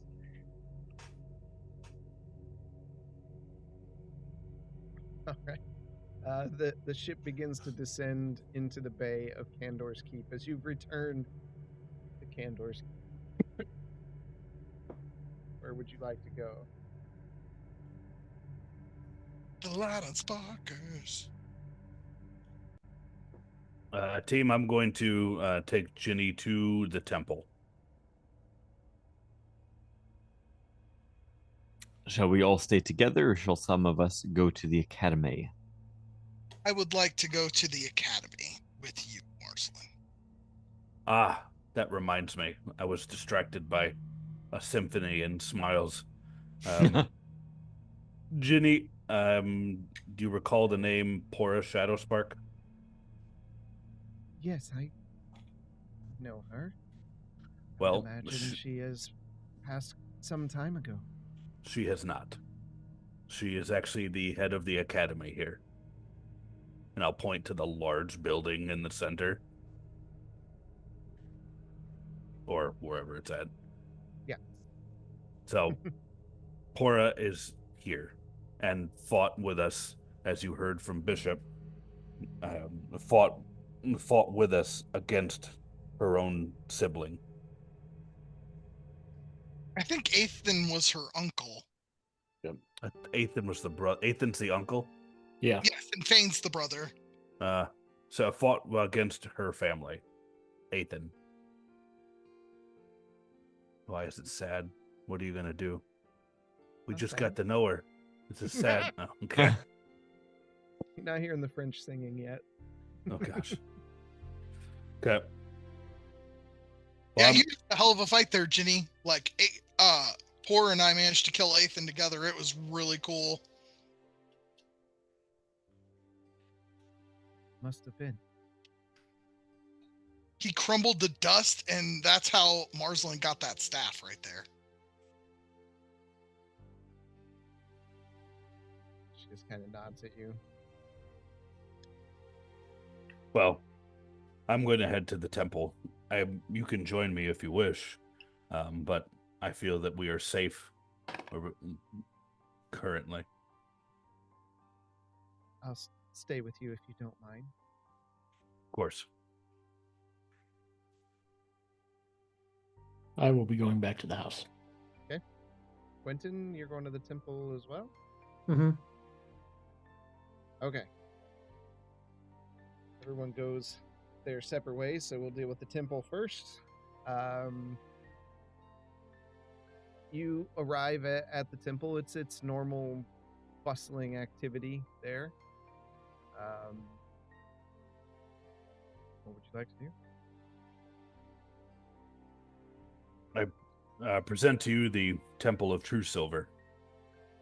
This is just a temple. with Is it just several a temple? gods inside of it. I present AFK. to you a temple. A high priest cluster is who we will be seeing of True Silver. I think he will be anxious to see We don't have another. anything to do with True Silver. Where is We don't. where is the Temple of Tyr?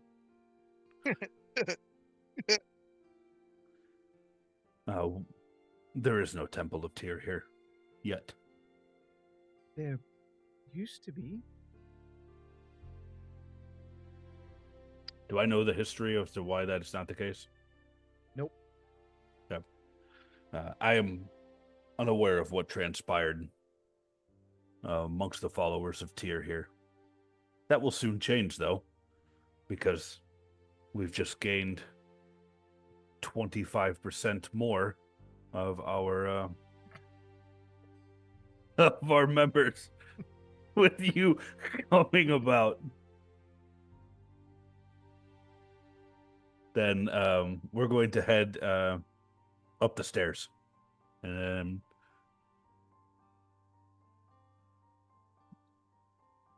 You're headed to High do we Priest, meet anyone right? there? Yeah, we're gonna head to the high priest. Yeah. He's just backing out of his study there, kind of locking the doors behind him as he turns around. Well, hello. What are you doing? Well, High Priest Cluster, it's a pleasure as always to see you. I hope you're well. I'm as good as I can be. I have someone I'd like you to meet. I already know Quentin. Do He's you though? wasn't the best study, but pretty popular around here. With the ladies.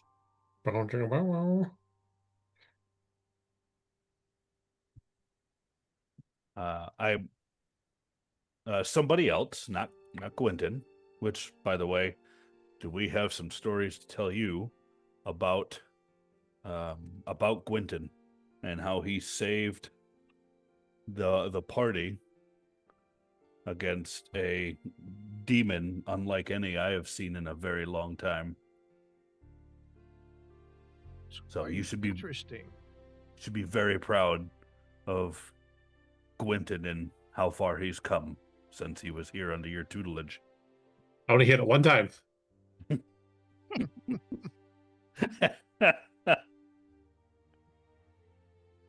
I'm trying to find Guinevere's name in here, so I have her last one, and I'm struggling to find it. Could you just tell me? Okay, because I heard it earlier. It was like something star bound, star bound, star.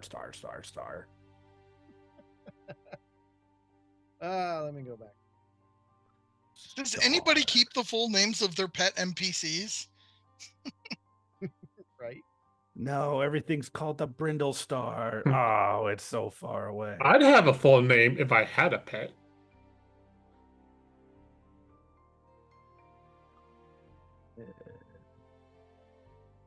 You have plenty. Gen- You have a bag full of them, right?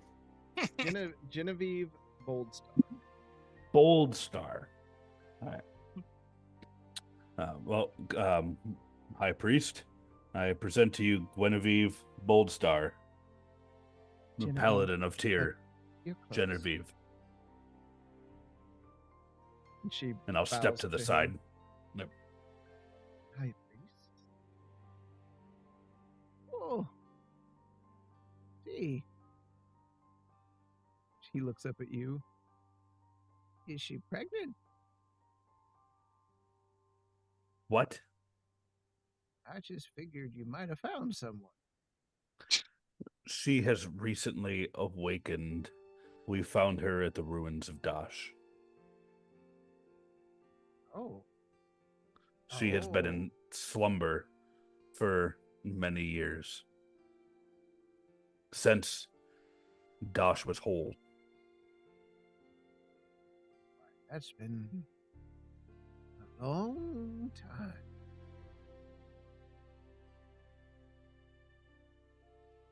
what brings you here? Well, Tyr himself met with me while we were at Dosh and has assured me that she is someone that can be trusted. And I would ask that she be granted access to see where the avatars have taken residence. Well, that's quite a bit of trust there. Tyr himself met with me and told me to trust her. Well, if you say so, I would welcome to be here. I don't know what else we can do.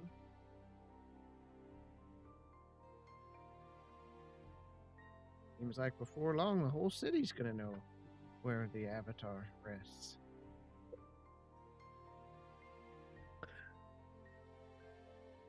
Ginny, if I can have your word that you will not speak of the residents of the avatars, then we can go and visit them. I must have your word.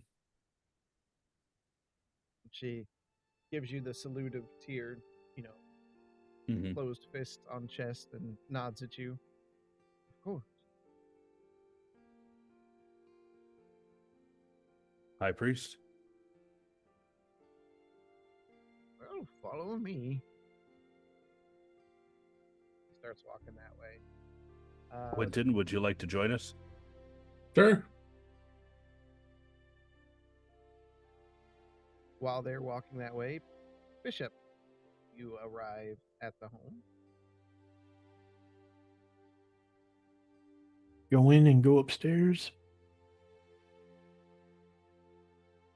You step up there, and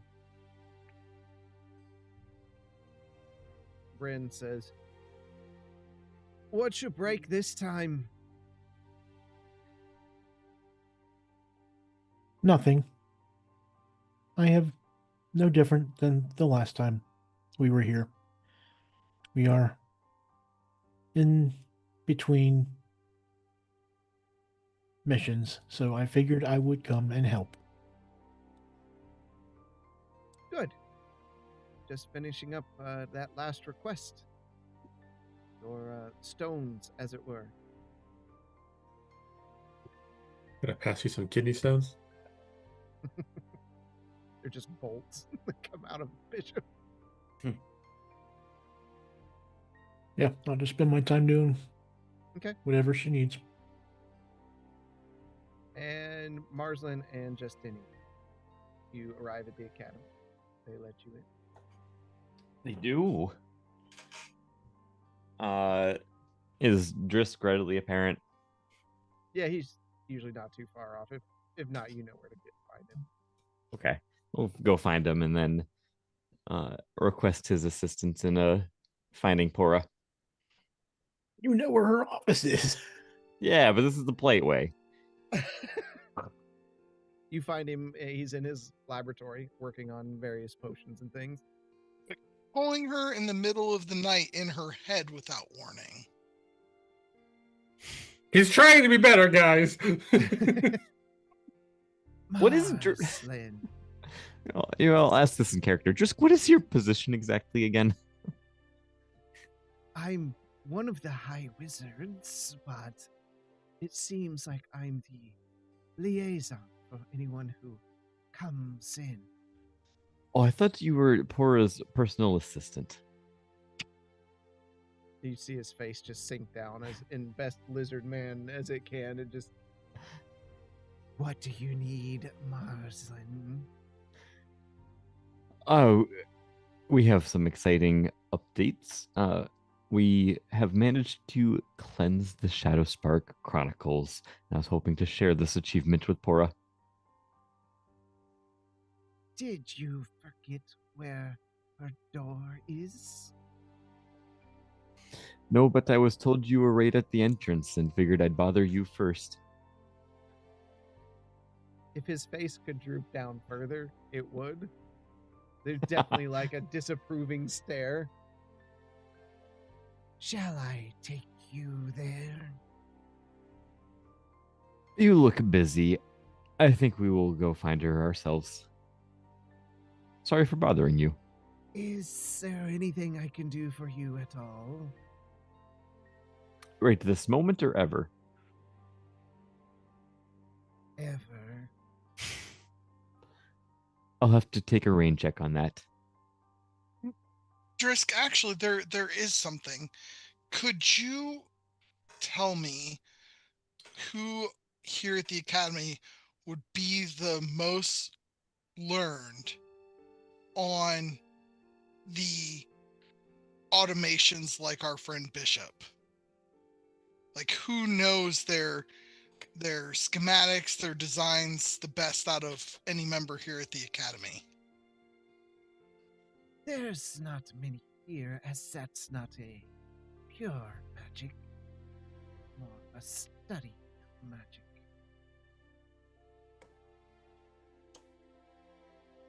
So nobody at the Academy has even been remotely looking into these things since they almost sacked our city. Good to know. Thank you.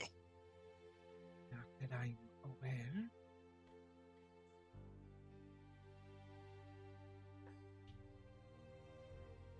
All right, Marcelin, are you ready? I believe so. And thank you for your time. And Marcelin, congratulations on learning how to read context clues. I'm very proud of you. I try to make progress wherever I can. You're doing well. You really are. Thank you, Justinian.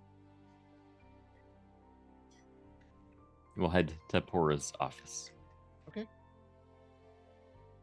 You arrive, and she's kind of staring out of her crystal glass window into over the city as you walk in. As we walk in, I will wave the wand of orchestration, whatever Oh it's my called. goodness. You just hear from across, like, it's loud, of course, because it's a smaller space. And just over it all, you just hear, without her turning around, that has to be Marsland. You would be correct. He And- just needs a cape of billowing.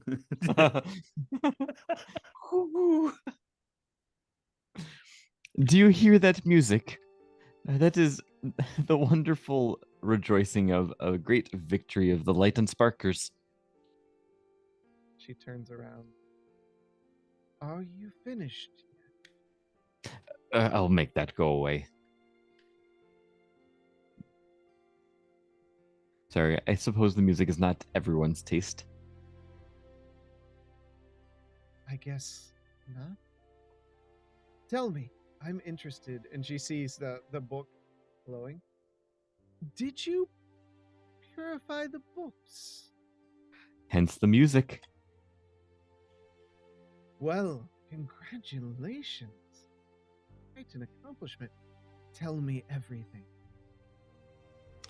I'll go into regaling her with great detail of our adventure. Okay. And this time, since it's two nerds and one's like just super talking like Marcelin does, and the other one is like super receiving, I'm just gonna be quiet and I'm gonna let them have their little, book nerd moment. Okay. Yep. You go over in the greatest detail, even showing maps, because you have always said you're constantly drawing maps of where you're at, of like the descent into Dash, everything that happened there, and you rescued someone from Dash? Yeah, so as I was saying, we just poof appeared back on Scutus's farm. It was wild. Not the first time we've had an experience like that. And well, yep, this new friend didn't take kindly to Bishop's presence, and well, that's how we got very acquainted very quickly with another another member of the order of our friend Anax, who had been What is that order's asleep. name? Tyr? Nope, that's a god's name. Well, I forget what the order's name is. Of Martyrs. course you do. Martyrs. It's the martyrs. Okay, we're done with that. Yep. Hey, you have your bits, I got mine. So there's more. That must have made Anaximander quite happy. I like her better than an Anaximander.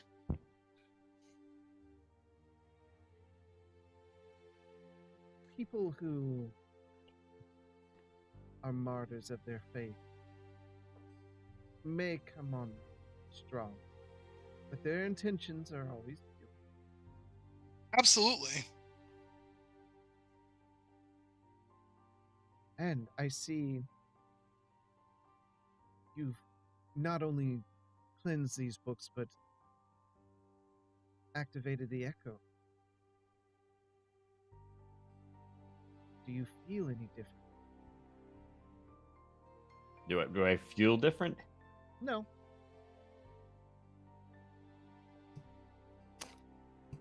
Don't necessarily feel different, just as if I've maybe tapped into some additional magical energy.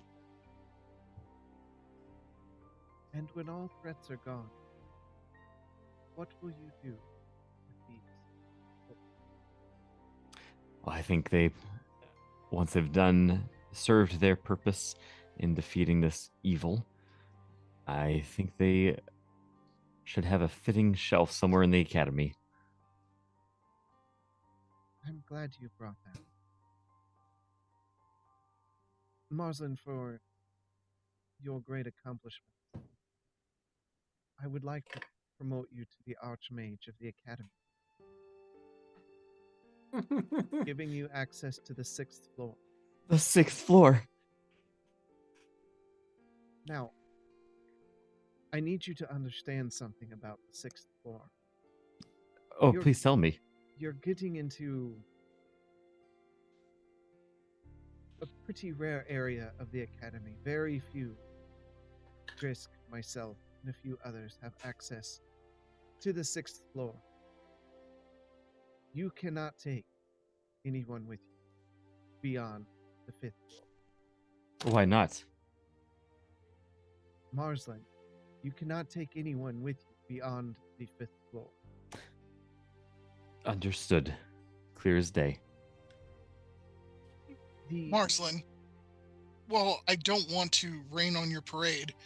Perhaps you need to disclose something to Pora before she grants you access to the 6th floor? Which event are you referring to specifically? This could be multiple things. Pora,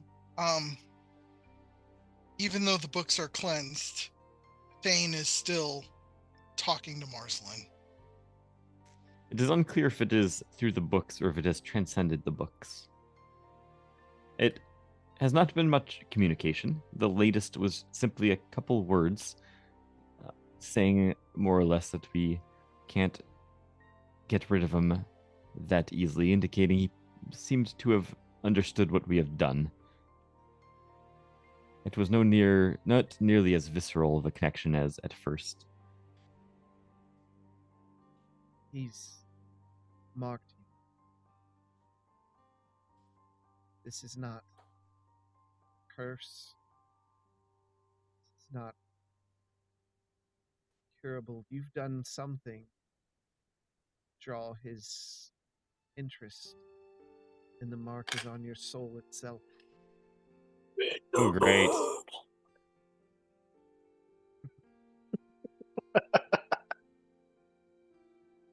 Marslin's a Horcrux. I'm afraid he will always know where you are and be able to speak with you as long as he lives.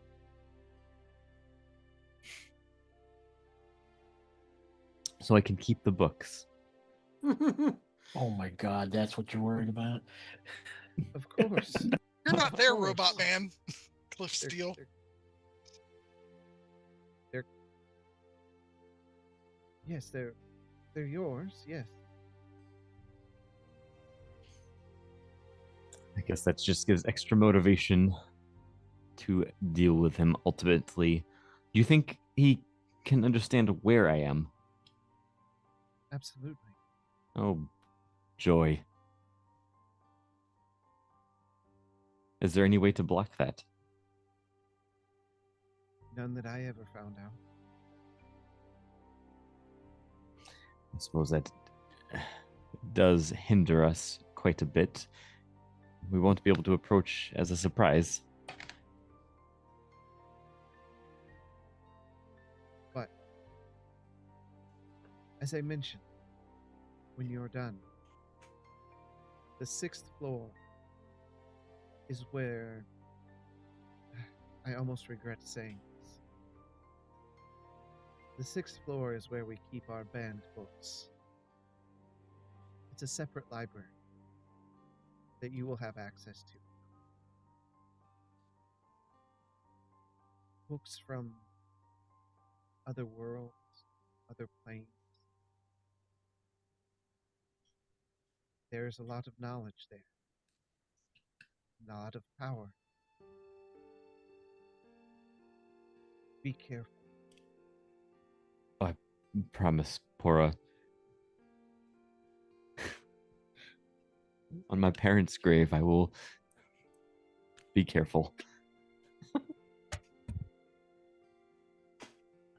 Wait a second. I thought you just talked to your parents like a couple weeks ago.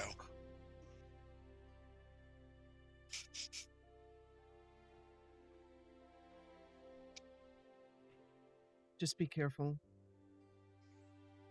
Some of those books, just opening them, friends will never see you again. Just opening them. Is there any guidance up there on how to approach these carefully? This is not an ordered, cataloged library. There's more of a vault. Get things that shouldn't be in the hands of others. At one time, a long time ago, the Shadowspark Chronicles would have been kept. I understand. Do you think there is information up there that would be valuable to our mission? Yes, and to yourself. But you must decide if it's worth the cost.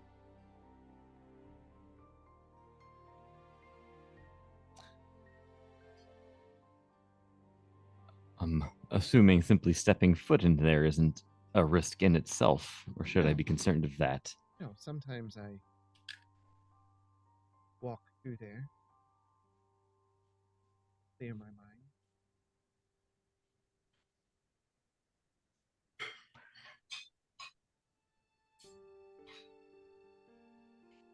But congratulations, Archmage Master. Thank you. This is a great honor. I'm proud to have been able to rise through these ranks along with you. Or under you, I should say. I hold out my arm. She reaches out, and you can see the symbol shifting and turning as it upgraded once again.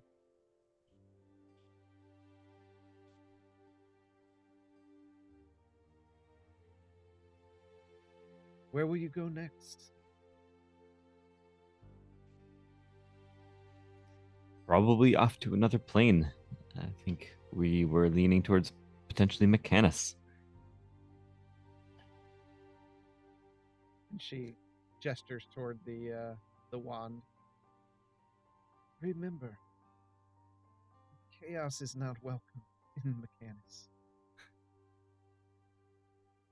It's a straight and narrow path. Order reigns supreme. They are quite severe about enforcing. That's for all of you. That is where I am most comfortable. And I glanced down at the wand, but figured in the journey back, it is good to remind ourselves to have a little bit of lightness in all of the dark, serious times. Yes, we must laugh. That must never change.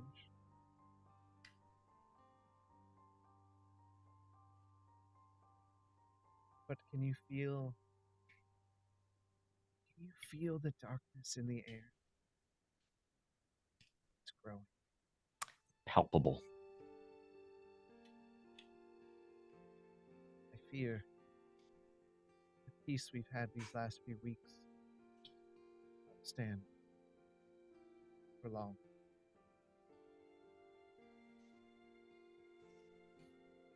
We must act swiftly then. I'm afraid we don't know how much time we have.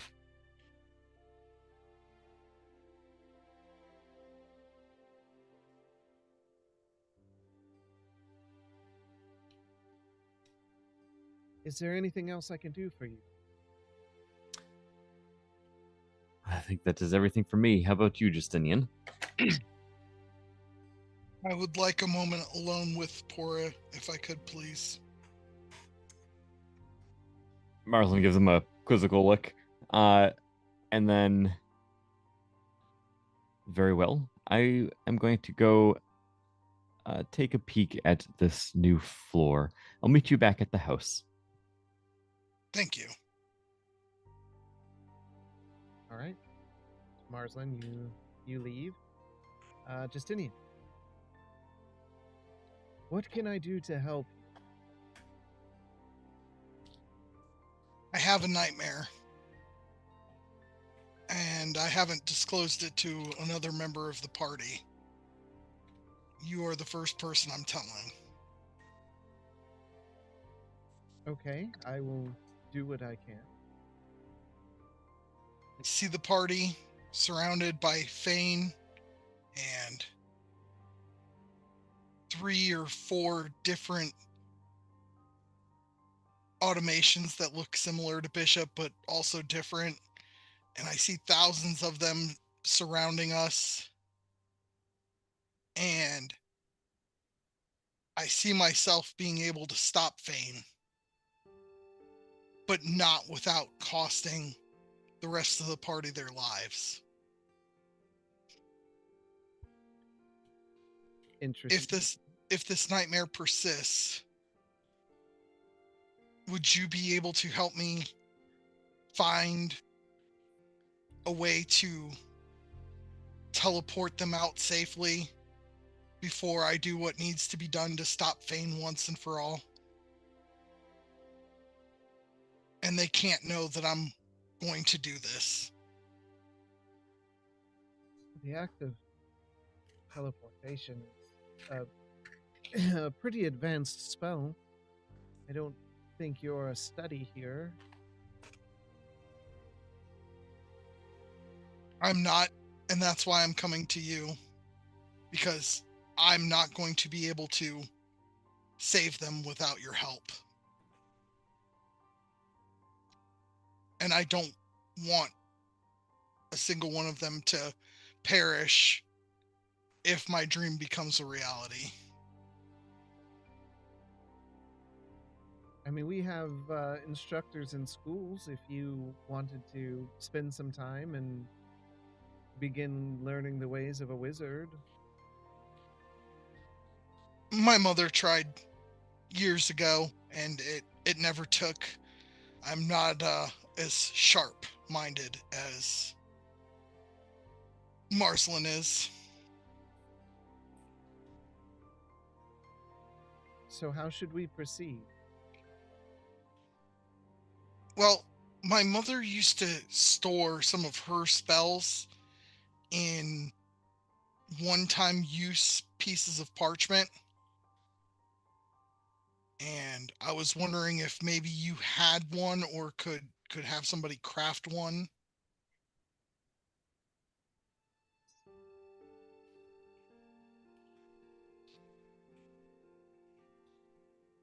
one that I can give to Marsland and ask him to activate only if I ask him to.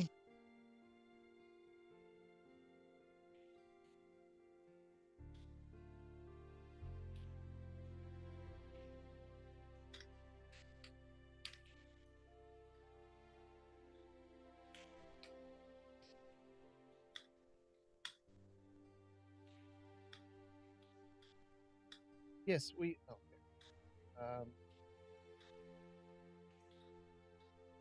I mean, we could probably have a scroll made up, as long as you pay for the materials and those things. Okay. Your brother is more powerful than I think anybody in this group realizes. I think that's why it's so important that you collect these echoes. Maybe our only way to save this world. I agree.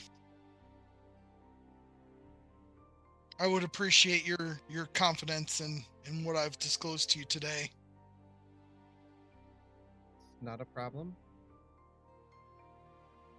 And I give her a deep bow. She nods at you. And I walk off. And I wipe the tears from my eyes as I walk back out of the room before Marsland can see me. I'm gone. Yep. Yeah, he was gone. He left. He went up to the Sixth floor. sixth He floor. just like literally was like, "Ooh, piece of candy." Ooh, piece Yep. All right, Marsland, you go up. You arrive at the sixth floor, and this one's different, as the others have like rooms that you go into.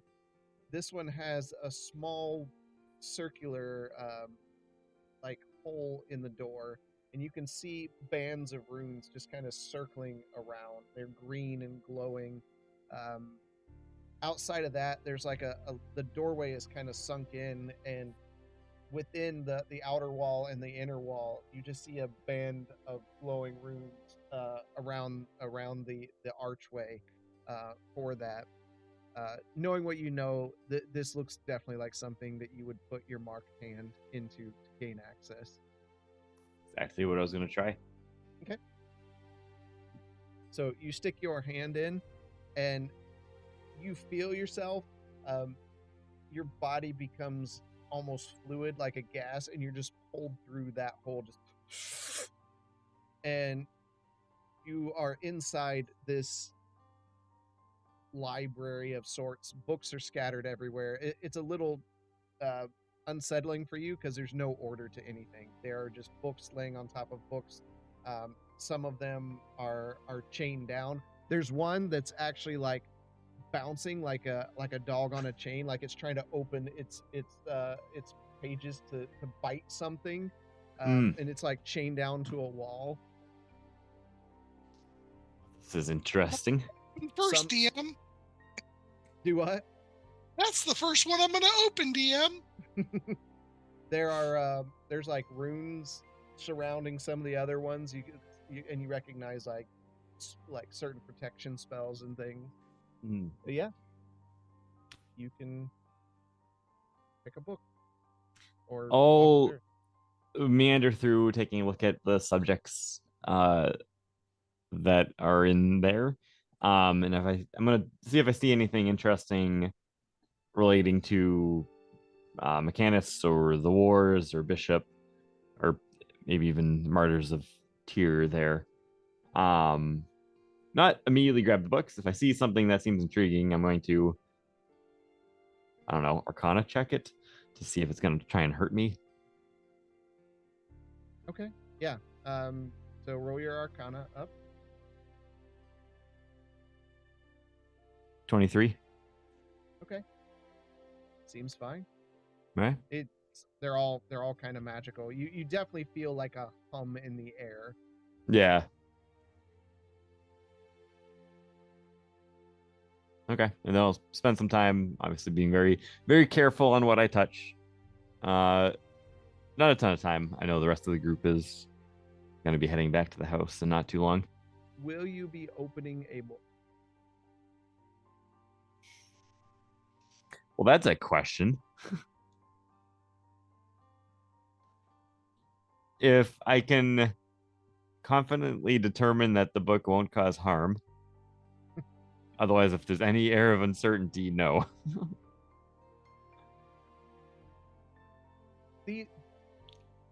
Going off what she told you, and there's no way to tell what these books are going to do when you look into them. They're up here for a reason. Yeah.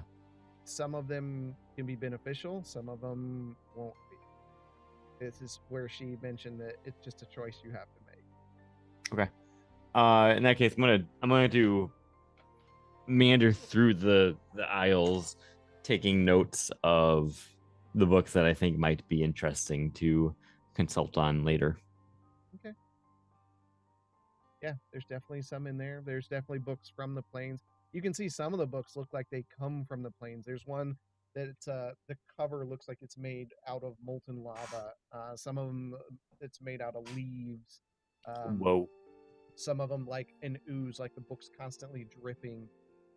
So there's definitely books that come from places you've never been. That all of them that you see just kind of pique your interest. This is a type of library you have never been in before. Fascinating.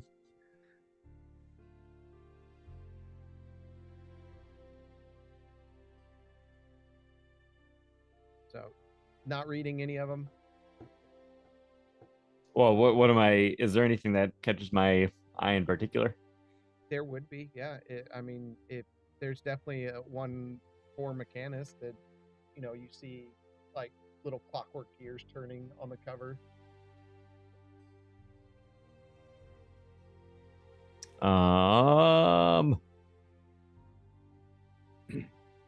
Do it. Do it. Do it.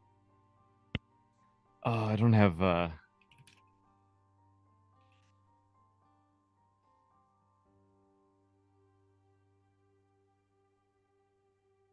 no. Okay. You know what? I'm gonna investigate that book and try and make a judgment call on if it seems dangerous or not. You awaken Mechanus. Do an investigation check. 19. Doesn't seem dangerous. All right. I'm gonna slowly open the front cover. Okay. Roll a D100. Oh man. 95. Okay.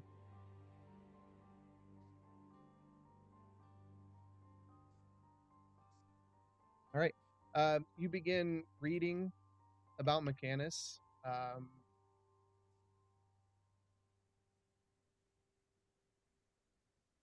You see a lot of notes about, a lot cautioning against chaos. Chaos is not welcome there. It's a plane of order. They deal with that very severely, but there have been operators that operate out of Mechanus that are within that realm of chaos. And it's made for some interesting stories of things that happen there. Anything relevant to us? I think the biggest thing that you notice is these stories about vaults, and they're almost legendary, but because it's coming from Mechanus, everything tells you that they have to exist, because rumors and legends wouldn't make sense there. But nobody's ever found them, and several have looked for them. And specifically, a name kept coming up, Graxel. What was it? I'll send it to you.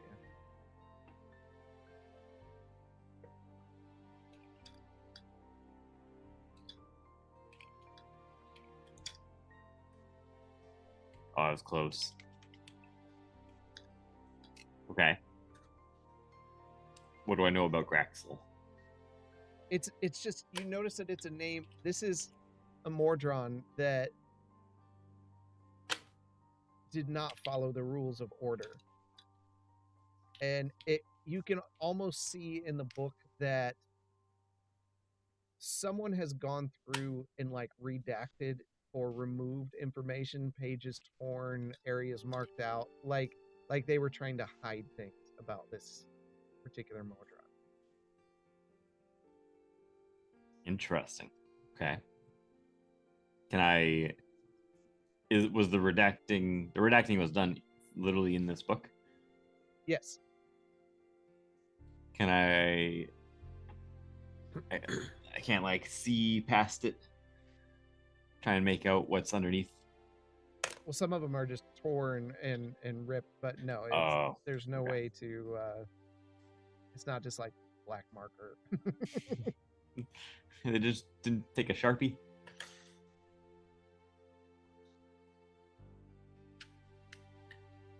Okay.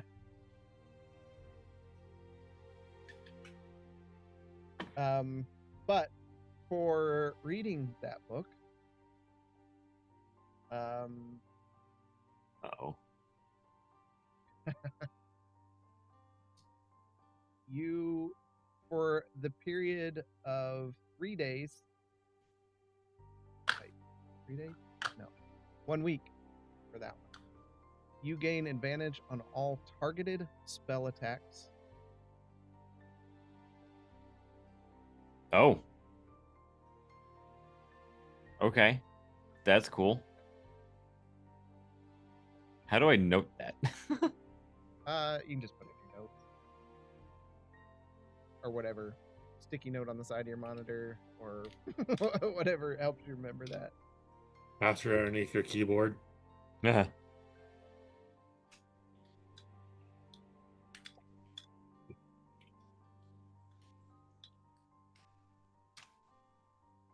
Cool. All right. All right. And then you're just leaving? Yeah, and then I'll head back to the house. Right. Justinian, after you left Hora's, where were you headed? I was going to go to the library and see if I could find any books on how automations are built or the magic behind them in the part of the academy that I'm allowed to get into. Yeah, I'm sure there's some books in there for like minor automations. Constructs is what they would be called. So, some wizards built them. Specifically, there's books on the giant constructs that invaded Waterdeep at one point. So there's a lot of information on those. Not as much on building them. There's some spells that people use to craft them, but there's some basic stuff. Okay.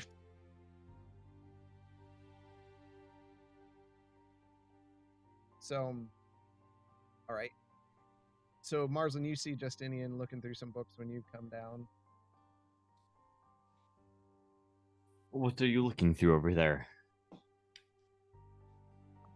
Trying to see if I can find any sort of information for weaknesses of the automations. I'm afraid that if Ethan used them, Fane will use them against us too. And can you imagine going up against 3 or 4 dozen things as powerful as Bishop with just the 5 of us? Oh, it'd be quite difficult, that is for sure. Would you like help? It doesn't seem like this information that I'm finding would be any more useful than just speaking to Bren directly. I mean, she's been inside of Bishop. She would probably be able to give us a better glean than any of these books will. As much as it is difficult to admit, I tend to agree she might be more informative than a book. You've made real progress, Marcelin, and I'm very, very proud of you.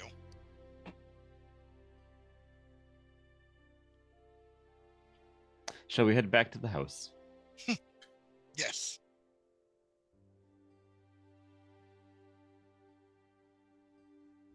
All right.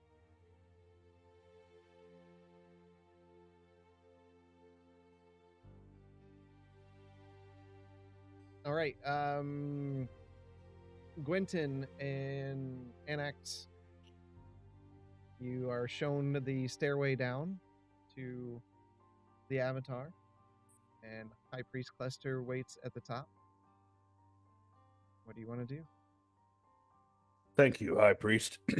We'll make our way down now.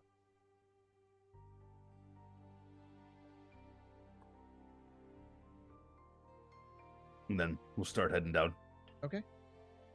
You head down the stair. You can feel the energy pulsing as you round the corner and see the Avatar resting there, eyes glowing. What were the two that we had? We had True Silver, and then There's only one in there. I thought there was two. No, the other one. Oh, the other one Ogma. left. Yes, Ogma had left. Ogma is in his seat of power, Yep. Yeah. which is Smyrna. Puts it Yeah, down. Smyrna. Yep. All right.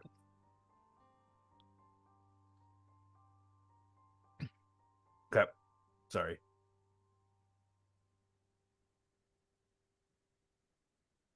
No problem. I thought you were going to turn on your voice mod again. He was ready for it. What must I do for you today?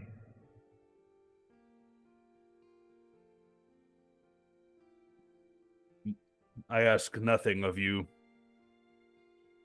today, Avatar of True Silver. I come here with another of my order.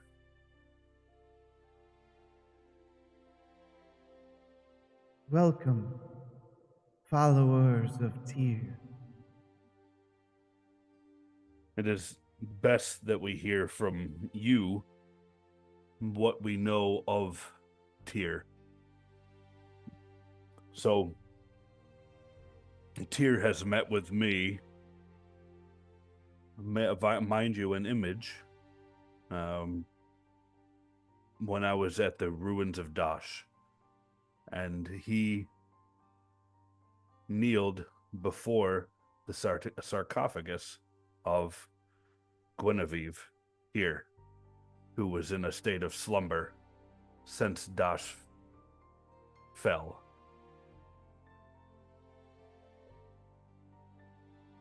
And I'll take a step back. I present to you Genevieve.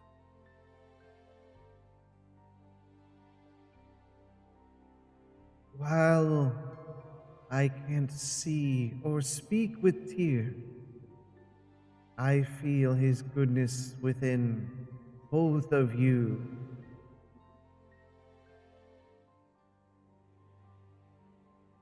You may be his last hope in returning to this world.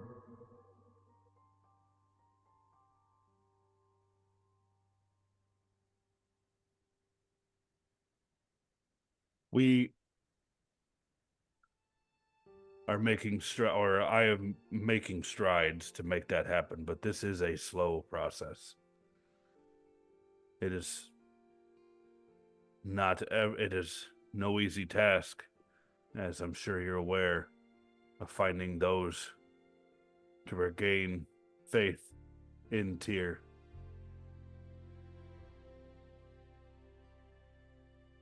Look to the ley line. They may lead you to more of your faith who can help.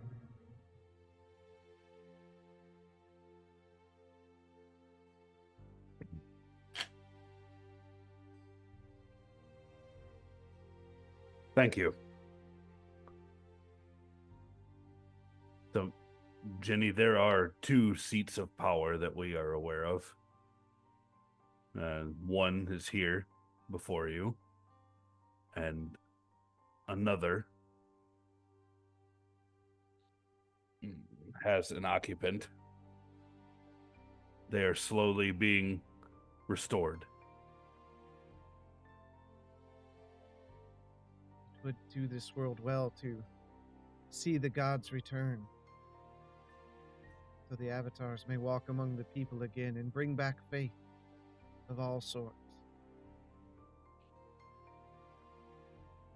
Here is our task, to try and restore them. And as from my understanding, this is our path. This is why we are awake now.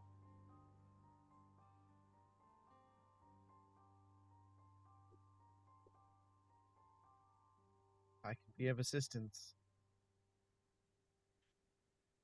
I, of course, want to do my part.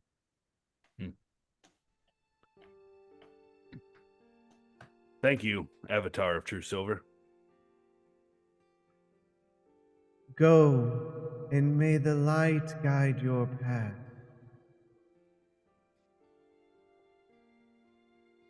I'll step back and look at Quentin. Yes. Shall we leave? If you're all done here. You're freaking Avatar. You don't need to see him. Hey. By your leave. And then we'll turn and leave. All right. You all heading back to the house? Yeah. Yeah. Mhm. Bishop, you slowly hear people returning. You hear Marsland and Justinian first. Are you doing anything? No, I'm gonna continue up in the workshop. Okay. Marsland and Justinian, anything you're planning on doing? Nothing in particular. I am going to go up and I'm going to speak with Fren and Bishop. Okay. You go upstairs. Bishop is in there with Bren.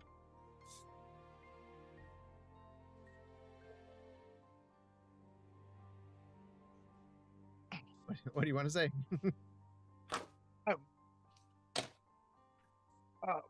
Fren, Bishop, Yes. after our talk a couple days ago, Bishop, I think we need to talk about how we're going to deal with your brethren if Fane has control of them. And I just spent some time at the academy, and there's no knowledge there, at least not from the parts of the library that I can access, that's going to help us in that endeavor. That is because there is no information. Gaz kept all that knowledge to himself, as he did not wish anyone to recreate the army.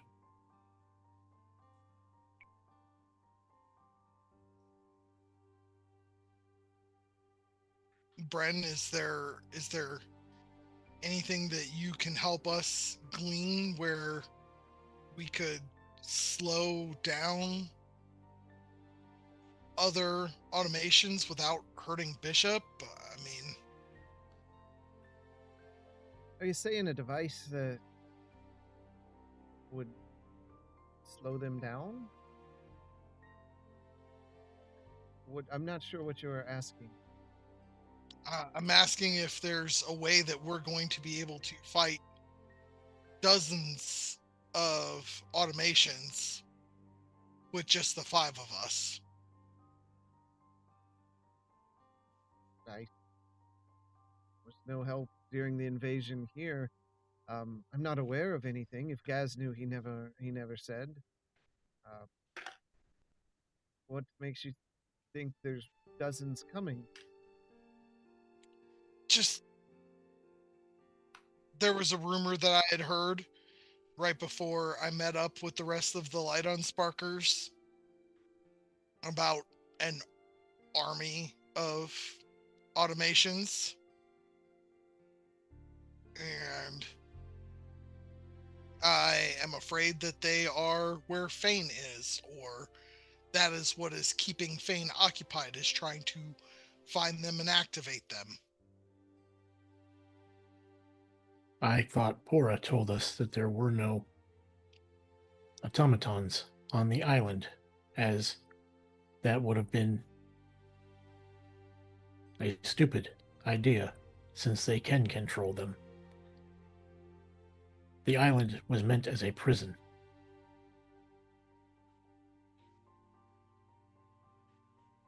Well, maybe. We know there are caches of these things, obviously, as Ethan unleashed them. But we also saw that he was resurrecting them from old battlefields.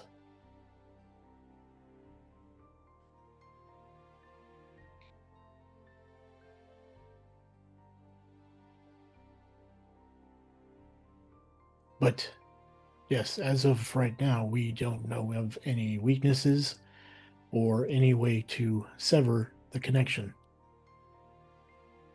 I have tried multiple times since we have encountered them, and the best I could do was give commands that weren't too far out of what the Shadowsparks were already giving them orders to do.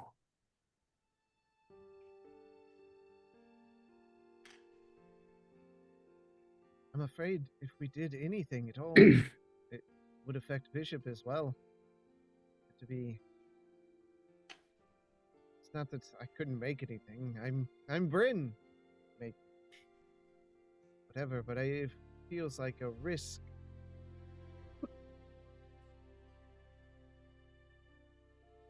I agree. I am worried that with the amount of power and influence that Fane is already showing over Marslin, and having witnessed what just a couple dozen of automations could do to Candor's Keep, if Fane gets his hands on more, what that would mean for all of us. If he were, it would be bad. Yes.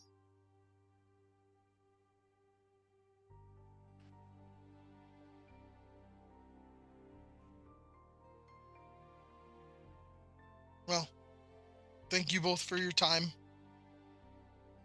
Anytime. And I will quietly head back to my room. Okay. As you're leaving, Quentin, Annax, and Ginny come in.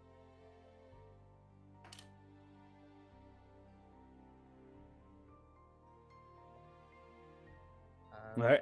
I guess what do y'all we're gonna go up to. Is Bren been the makeshift, like, head of the house? Pretty Or much, do we yeah. pretty Because okay? she's got such that personality to be. Yeah. To be It's so. visit Bren night. Yeah. We're gonna go up to Bryn. I was like, do we just go to Lomar? I will So- not go to Bren. Okay, Yeah. so Annex and Ginny will go upstairs. You'll pass Justinian as you go up the stairs. Justinian? NX? Ginny? Hi. Quentin! Then head over to Bryn. Okay, Gwen, where are you headed? So I'll just be going to my room or something. Okay. All right, so you get up there and you walk in. Oh, for the love of the gods, I just want to focus on what I'm doing here. What now? Bren, I'd like to introduce you to Genevieve. I'm trying so hard not to say Guinevere. Genevieve. She is a member of my order. Do we have a place for her She to can rest? stay with the others. Let's just say, yeah, the room next door with the rest of your militia. I'm pretty sure we had this conversation on the ship. Maybe. And well, Jenny, this is Bren. If you have any questions about anything, her or Lomar, who Lomar's probably hanging out inside of the library, and is a friend of Marsland. You can stay here with us until you get on your feet, and then I'm sure we could definitely use your assistance here in training up the recruits who you'll meet soon, and the and rest for and a roof over your head for the evening. If it's no trouble. It is no trouble. Scrambling to find their names. Where are their names? In your allies list on your character sheet. Oh, really? If you put them there. Did I? Was know. I forward thinking enough? No, of course not. I didn't even know that field existed. Okay. Literally there for this I never situation. I never even knew that they existed. All right. Whole section for allies. And This enemies. is left stump 1. Left stump 2. Here's the band of misfits. So you're gonna just for sake of time. I'm just gonna go in there and introduce them. Yeah. And she is a member of my order. And out there, hey, I see Guinevere. Wow. And she will be staying with us. She has fought countless battles like me. So please use us to help with your training.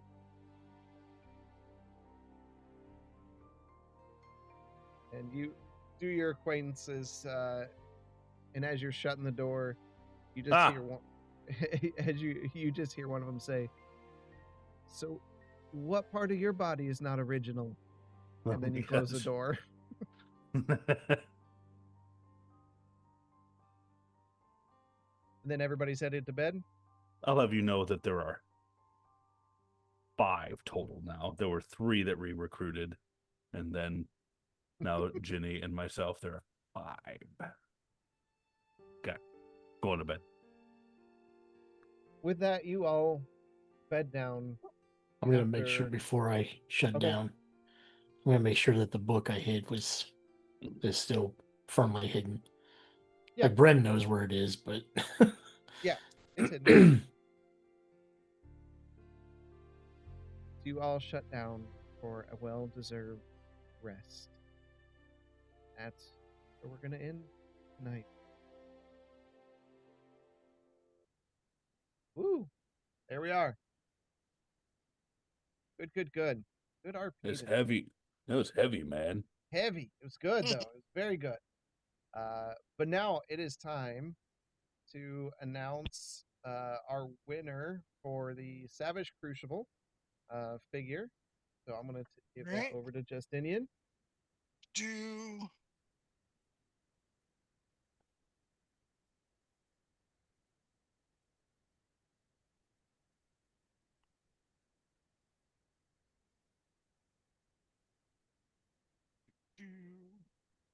have the time to listen to me. All right. Here we go.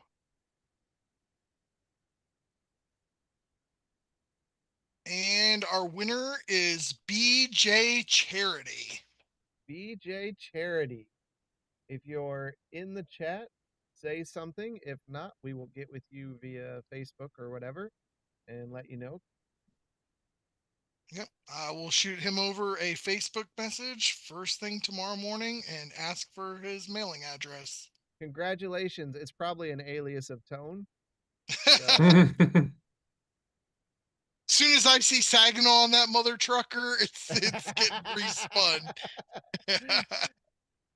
all right. Congrats. Congrats on the Savage Crucible figure. They're really cool. Lots of articulation. Articulation. They're pirates. Um, so thank you for all that. We want to start doing some more of that.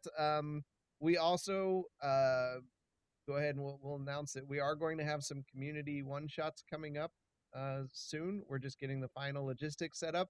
You can join our Discord to follow the details on that. We'll also probably put some out on Facebook. That'll just take you to our Discord. So we'll be having that stuff coming up. So if you've never played or have always been curious about playing, this would give you a chance to play online with our team. They'll spin you up a story for that. Yep, thank you for that, Mr. Lath. Mr. Lath is always there with people. Julia, you pronounce my name wrong, but that's okay. Yeah, right? Yeah. Well, it you know why? It's because we still can't say consequences. Like I have to focus on saying it to say it right. So, truth, beer, and consequences. Check our friends out there for some hilarious reviews. And always check out the Half Ass Beer Review, Banter and Babble. They've got some content. Maybe a Let's Set the Tone this weekend. Maybe. And then we'll be with you Wednesday. I don't know. We may do Ready or Not again. I don't know. It's something we've got. It's a new piece of candy for right now, and it's fun. Even though Marsland is determined to let the bad people know we're there at the beginning of every match. Hey, Drastin. What? Well, how did I do that? I think you When shot you fire around the all- gun, it alerts everybody that we're there. Wait, when what? When did you not hear what you- fire your weapon off, it alerts everybody that we are there. Oh, we aren't talking about tonight. No. Ready or not. Ready or not. Oh. Sorry, I was reading. Yeah, no problem. Yeah, because those new books of yours is a lot of reading, actually, for real. Mm-hmm. The description's like Is amazing. long. Yeah. Yeah, Mr. Lathis and I are going to be coming up with some material soon too. For we both play Star Wars Galaxy Heroes mobile game, so we're going to be putting some stuff out for that as well. A lot of stuff cooking in the old books around here, so stay tuned and stay connected. Whether that be Instagram, Facebook, Discord, we're everywhere. And yes, I can say Drizzt Durden, as Fanboy Tone loves. So you did not. Isn't he the guy from Fight Club? I think so. Yeah, he's his brother. Oh, Yeah, okay. that's what it is. Okay. His name is Robert Polson. Julie said, "Yeah, I won, but my We're name just is pissing Logo." off all the fandoms tonight as I know, we're ready to sign out. We're gonna go through all of them there.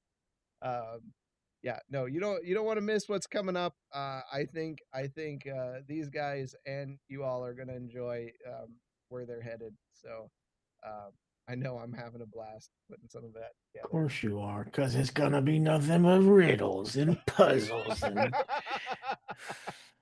Gonna be great. all the shit that we hate. So yeah, let me see who's got going on because we're gonna pass you over to somebody as we try to do help out the little streamers in all of us. Little streamers. Little streamers. Yeah. There. Sarah Bear is the play. Sarah Bear. I watched too much of The Bear on. So Sarah Bear, we'll send you over there. Playing some Claire Obscura, one of the best games come out this year so far. So I hate you all. And Morzone says this is why he loves it, because he loves Drizzt Durden. So, and his famous swords, cake icing and something else. So in 10 seconds he'll get that, but we'll be in our closing thing already. So thank you for coming out, and as always, we'll see you in the dungeon. Take care, everybody.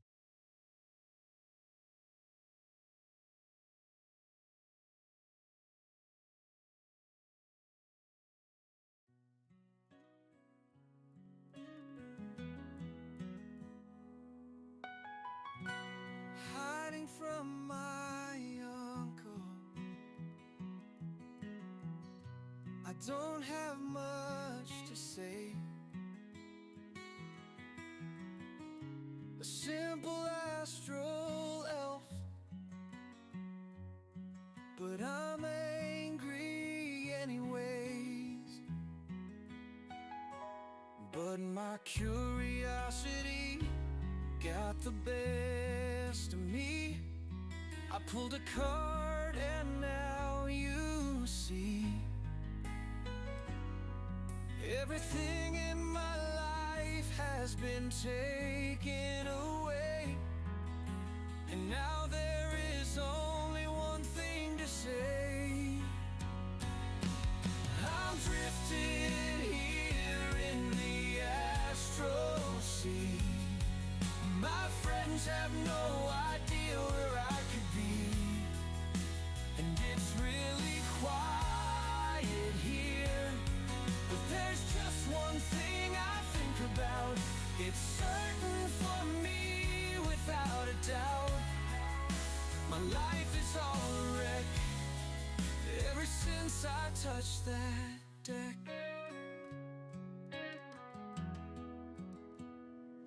Now I'm out here all alone. I saw a giant slug covered